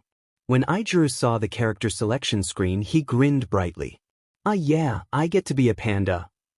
He cheered, and Katsuki rolled his eyes fondly at how easily excitable the redhead was. As the song started, Katsuki snorted at how the two of them over-exaggeratingly acted out the beginning sequence. Then, the actual song started and Aizawa laughed as if he recognized it as they started to dance. The song was a party song, and Katsuki watched as they danced bouncily and happily, Denki in the background dancing along. Katsuki actually gave a small smile at the scene. His friends were crazy, but they were his. Denki bounced forward excitedly once the song ended. My turn to dance with Kiri. Mina tossed Denki her remote, and after he saw what song Kiri had picked, he yelled excitedly, I call gold. As the two of them danced, Mina sat down on the couch in front of where Katsuki stood. He didn't pay much attention to her. He was watching Aizawa and Denki slide past each other. You know, we have a betting pool going, she said suddenly, startling him into looking down at her. You have a what now? A betting pool, she smirks down at him. We're all betting on you and Kiri. When you'll get together, who makes the first move, stuff like that. Everybody seems to think that Kiri's gonna be the one to step up. Deku and I are the only ones who think it'll be you. Katsuki narrowed his eyes at her, growling out, what business do you fuckers have betting on my effing love life? So you admit you love him, she chirped, and he swatted at her, causing her to duck with a laugh. I'm just teasing. He rolls his eyes, less fond this time. Whatever floats your effing boat, I guess. Mina laughed again, then sighed and shook her head. When are you gonna ask him out anyway? Katsuki almost snapped at her again, but paused and looked away. It's not that simple. I want him to ask me. I want him to believe he's good enough. Mina frowned at him. Listen, I've known Kiri since middle school. The boy is not gonna make the first move. At least, not unless you've basically told him that you like him in like, the most obvious way possible. Mina hopped up and gave him a thumbs up. I know you can do it, Blasty. She then skipped away, calling out to Kami she wanted to do a song with him, leaving Katsuki lost in thought. Maybe he should make the first move? What are you thinking so hard about over here? Aizawa had his signature shark-like grin as he walked over. You're making your thinking scowl. Katsuki blushed slightly, shrugging, nothing really FNG important. Alright then, but if you need to talk you know I'm right here. Katsuki nodded in confirmation and Aizawa looked away to watch the others dance. Studying him, Katsuki decided to himself that yes, he was going to make the first move. He just had to figure out what that move would be. I'm a band beat you can't kill me. Beat it. As loath as I am to admit it. I need help. Piano woman. Of course. Bakugo. What do you need? Chekhov. No promises. Do you know? I don't know how much help it'll be. Electric slide. What's up Baku bro? Beat it. IFNG need help thinking of a way to ask Kirishima out. Demand it. Do you know? Chekhov. Dimon I'm gonna lose the pool. Electric slide. I knew it. Piano woman. Can you specify what part of the process you need help with? Beat it. All of it? What the f should I do? Electric slide. Cook for him. Your food is heavenly, bro. Piano woman. What about hiking? You both enjoy it. Chekhov. Write him a DMN song and be done with it. Beat it. Wow, You guys are so great at helping. Katsuki paced in the clearing, running a hand through his hair. This was a bad idea. This was a really bad idea, and he didn't know why he was doing it. He had decided to go above and beyond with his confession and do all three of the things his friends had suggested because Aizawa deserved it. He was 2/3 of the way done already. They had hiked up one of Katsuki's favorite trails and were now in one of his favorite spots, and they had just eaten the bentos Katsuki made for the journey. Aizawa had seemed to enjoy all they had done so far. He had chattered away as they were hiking, and had very vocally expressed how much he liked the bento. Katsuki was still blushing from the sounds.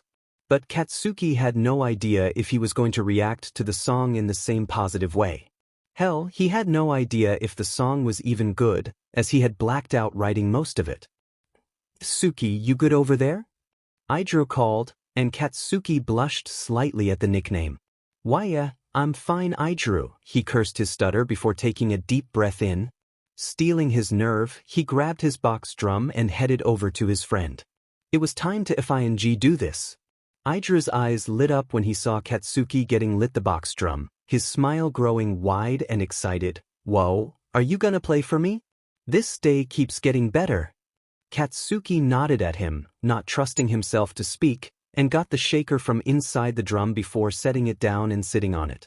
They were both silent as he warmed up, tapping out short rhythms nervously, until Katsuki took a deep breath and began playing, his hand and feet hitting the drum with certainty as his other hand shook the shaker. Then, surprisingly, Katsuki began to sing. "It's stupid, but I'm pretty sure. No one here has eyes quite like yours. Sharp as steel but head thick as a rock. I was told that we should have a talk." His voice was soft, raspy, and it was easy to see he hadn't really sung in a while. But it was also easy to see that he had taken his time and worked hard on this song. It was important. Katsuki took a chance and looked up at Aizawa, whose eyes were wide and almost awed. "Hand in hand and eye to eye. I think I want to give us a try.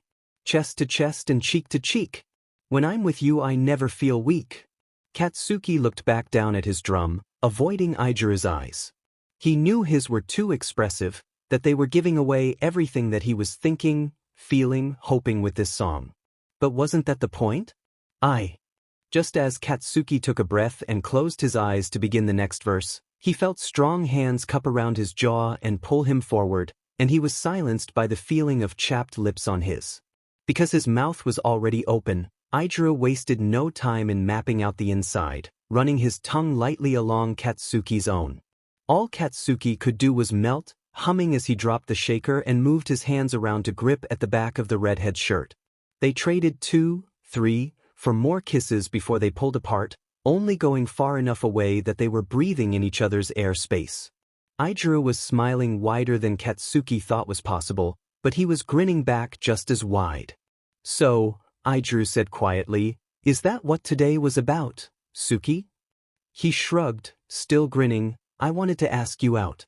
I guess that's kinda FING redundant now though."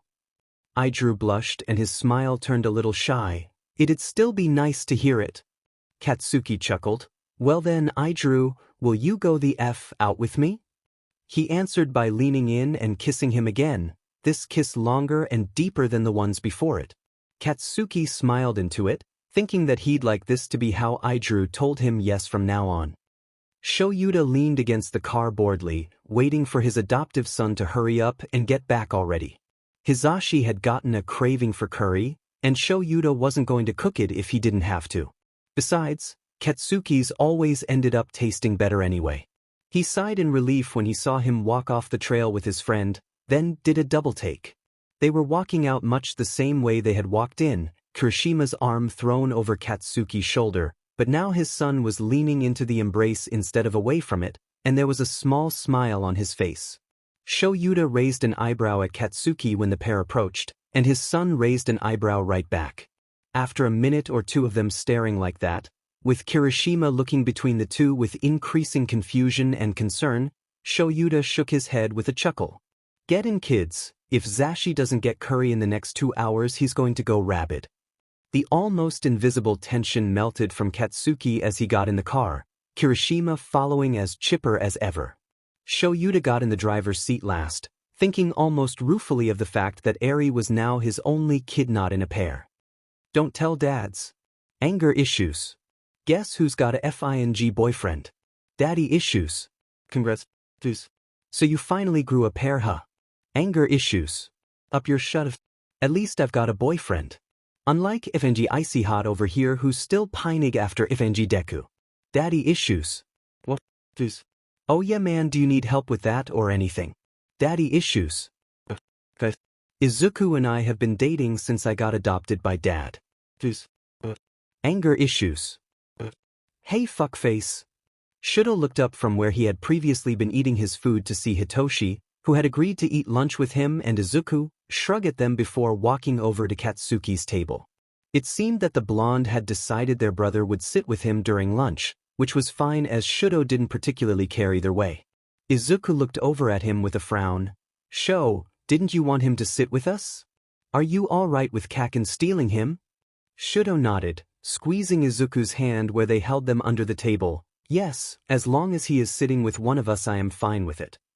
Izuku smiled and nodded, and the two went back to their lunches, Izuku also chatting with their other friends at the table.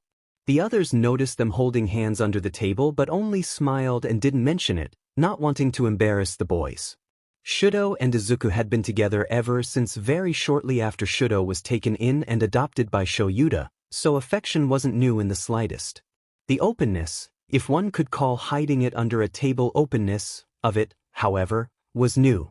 The two had been fairly low-key about their affections so far, so much so that only their closest friends knew of their relationship. But slowly they have been starting to integrate their relationship into the open. Guys, holding hands under the table? Uraraka smirked, resting her head on folded hands. What's next? Are you gonna blow him under the table? Ida and Izuku immediately went red and began to chastise her, but Shoto merely looked contemplative. When Izuku noticed this he went even redder and hit him lightly on the arm. Uraraka laughed when she saw that, even going so far as to snort, and Ida waved his arms at them, insisting that they cease this inappropriate conversation. Dude, you're a badass. The group looked over in the direction of the shout, to see Kaminari looking up at Hitoshi with near awe, who looked vaguely uncomfortable with the attention. Shoto raised an eyebrow at the display, finding the development interesting and not missing the way that his brother flushed slightly before looking down and pulling out his phone, effectively ignoring the rest of the conversation. Shoto looks over to meet the curious eyes of Izuku, shrugging in response to the silent question, before going back to his lunch. Shoto didn't know what that was about, but he'd have to keep an eye on it. They're gonna get together by the end of the year. Sho, it's the middle of the night, why are you still up? Shoto generally had a very calm and disinterested-looking exterior, but it was obvious now if you looked close enough that Shoto was absolutely flipping the F out. He was over at Izuku's house, his boyfriend's house, and had just met his mom for the first time and he wasn't sure if he was still breathing. But he had to be right? Seeing Izuku's fond but worried face in front of him was a pretty telling sign that he was, but yet again there were angels in heaven. Sho, I'm not an angel. Oh, he said that out loud.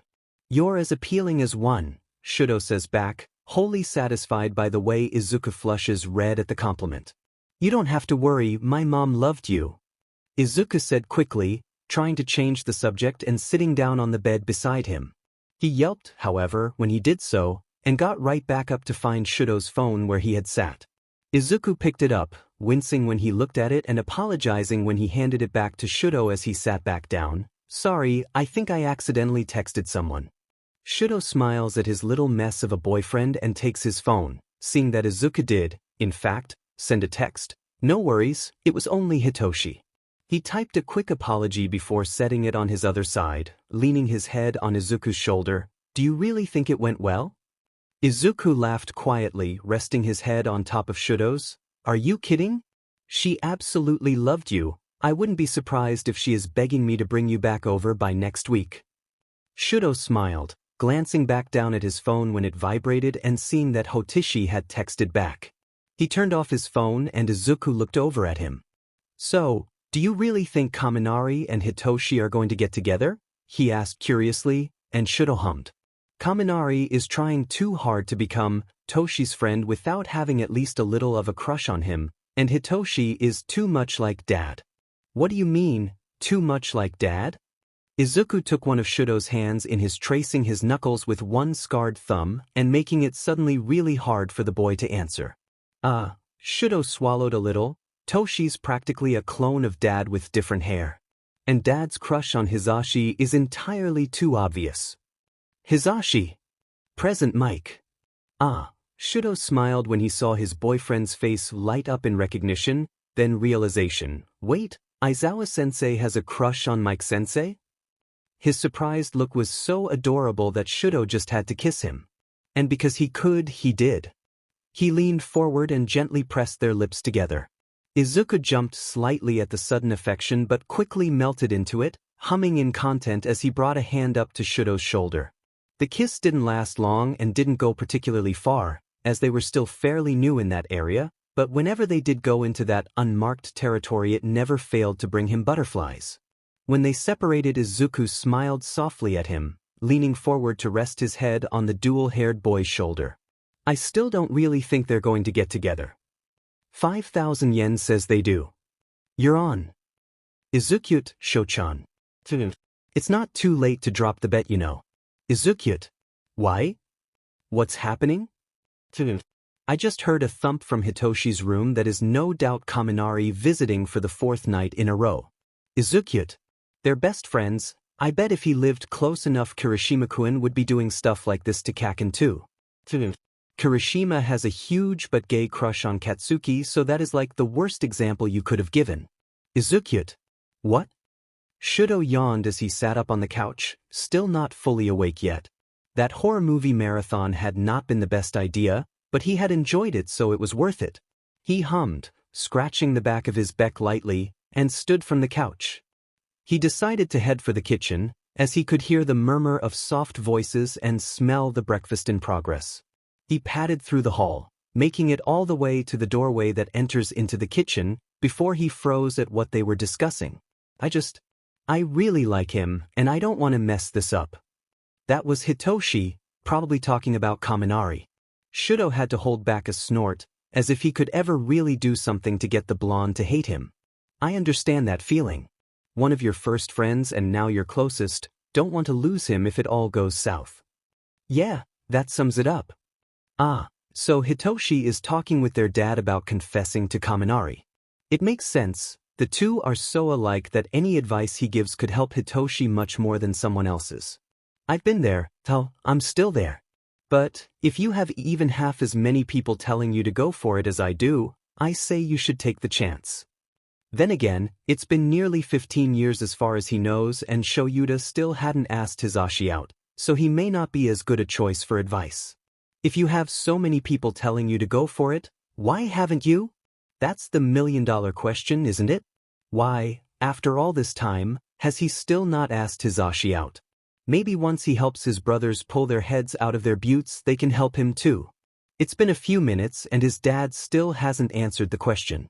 Shoto would love to let the awkward silence drag out, but the kitchen is starting to smell like smoke and burnt food. So, he takes a few steps forward, rubbing his eyes to seem tired. Do you smell something burning? Sheet these. Oh, thank all might. What's up? I just heard a thump from Hitoshi's room. Kamathump. They're finally gonna talk. How long has it been? 3 days. Hitoshi has been moping around for 3 days. I was about to say F and lock them in a closet. Careful, Shochan, you're beginning to sound a bit like Kaken. Oh no, we wouldn't want that. Tongue sticking out. If Shoto had known he would walk into a stare down between his dad and his brother over a stray kitten, he'd have just texted asking if he could stay over at Aiza's. But he didn't, because he certainly never expected to walk in on his dad glaring at Katsuki, who is glaring back with a small kitten in his arms. Shoto looked around to see Kirishima awkwardly standing beside Katsuki, and waved before walking over to him. So, how long have they been like this? Shoto asked, crossing his arms over his chest. Kirishima laughed embarrassedly. About 5 minutes? I haven't exactly been timing them. He looks between the two and says, almost in awe, I don't think either of them has blinked. Shoto shakes his head. So what's the story behind the kitten? We were walking here and I heard her meowing in a bush. As soon as he saw her he grabbed her and started walking again, so I just followed. The redhead laughs quietly, giving Katsuki a fond smile. I think he's even named her already. It seemed as if that triggered the end of the argument, as right after Shoyuta sighed annoyedly, All right, you can keep it. Kirishima, you can go home now. Kirishima nodded, clapped Shoto on the back was in what he supposed was a bro way of saying goodbye, and gave Katsuki one of those Katsuki-only smiles, before leaving with a chipper, bye. As soon as the redhead was gone, Eri shot out of the hall with an excited squeal. She ran up to Katsuki, begging to pet the kitten and asking what her name is. Her name is Ren, Katsuki said quietly, giving a quiet, grateful look to their dad, who nodded and turned around to go to bed, no doubt done with their sheet for the night. Ren? Seems feminine for you cats. Shoto teased him gently as he walked up, holding out a hand to gently scratch the kitten's head. Katsuki glared at him. You, specifically, shut the F up, you're just as bad at naming things as I am.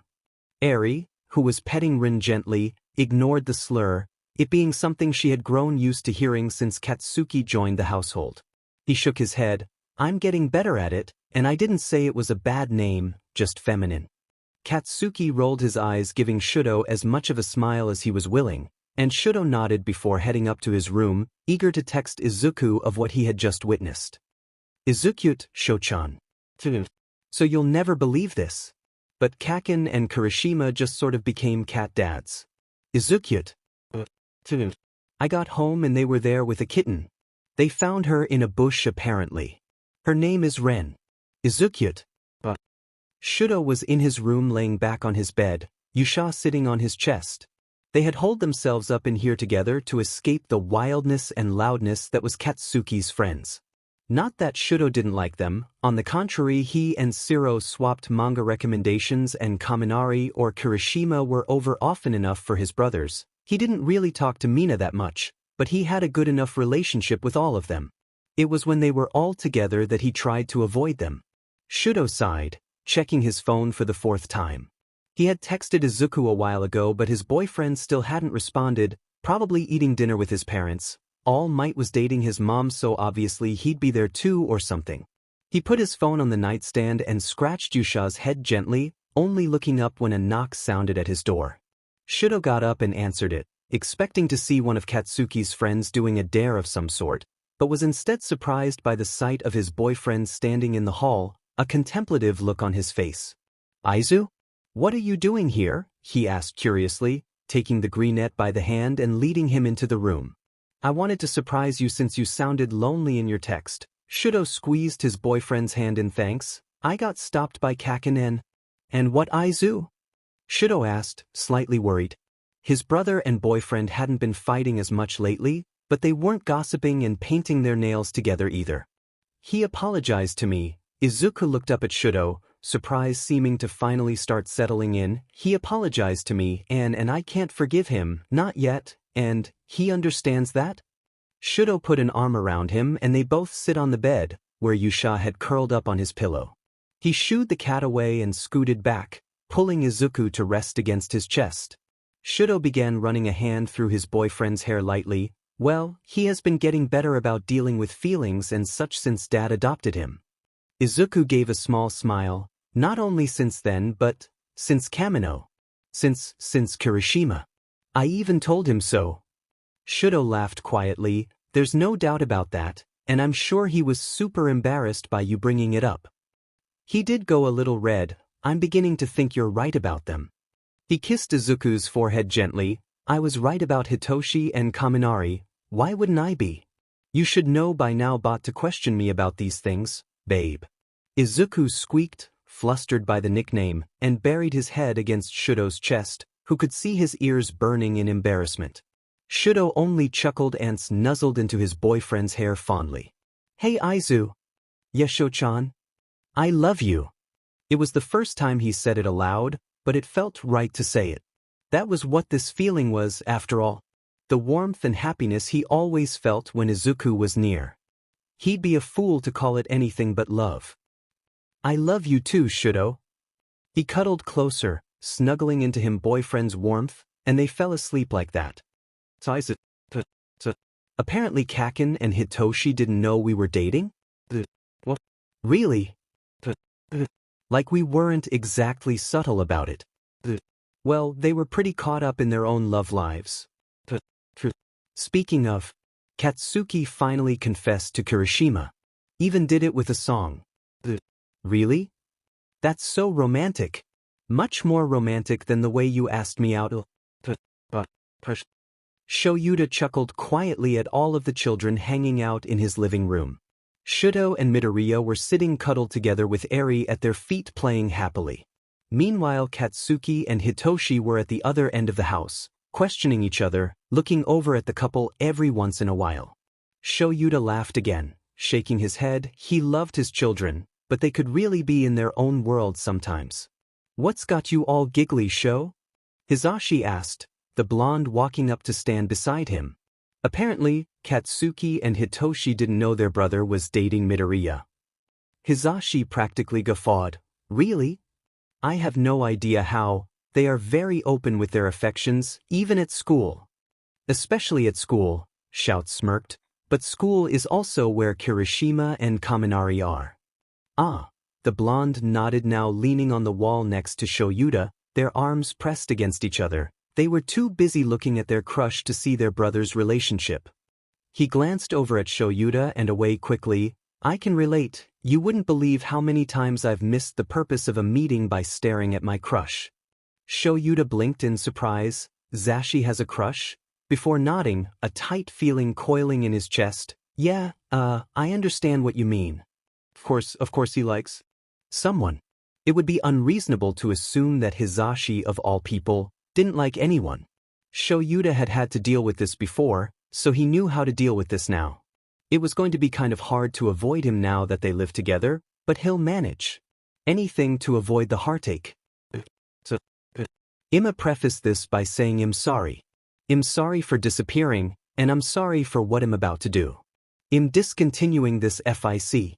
There's a lot of reasons, but let me explain something first. Eve read all the comments made on this FIC, but have only done so in the past month at most. I'm sorry to the person who I triggered their dysphoria with that one comment ABT the cat's name. I was an ignorant child.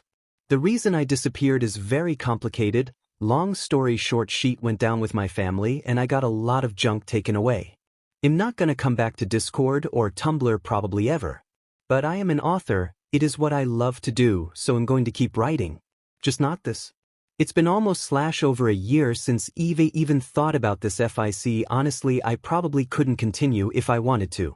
But also some of my ships won really, but whatever have changed since I was writing this. Not to mention I reread through it, and while I adore the stupid text strewn ABT it, some of my writing and grammar are. So, I'm still writing, just not this. I'm sorry, I had such big plans for this and I really hate to cut it off, but I can't write it anymore. Goodbye. I'm sorry, thanks for reading.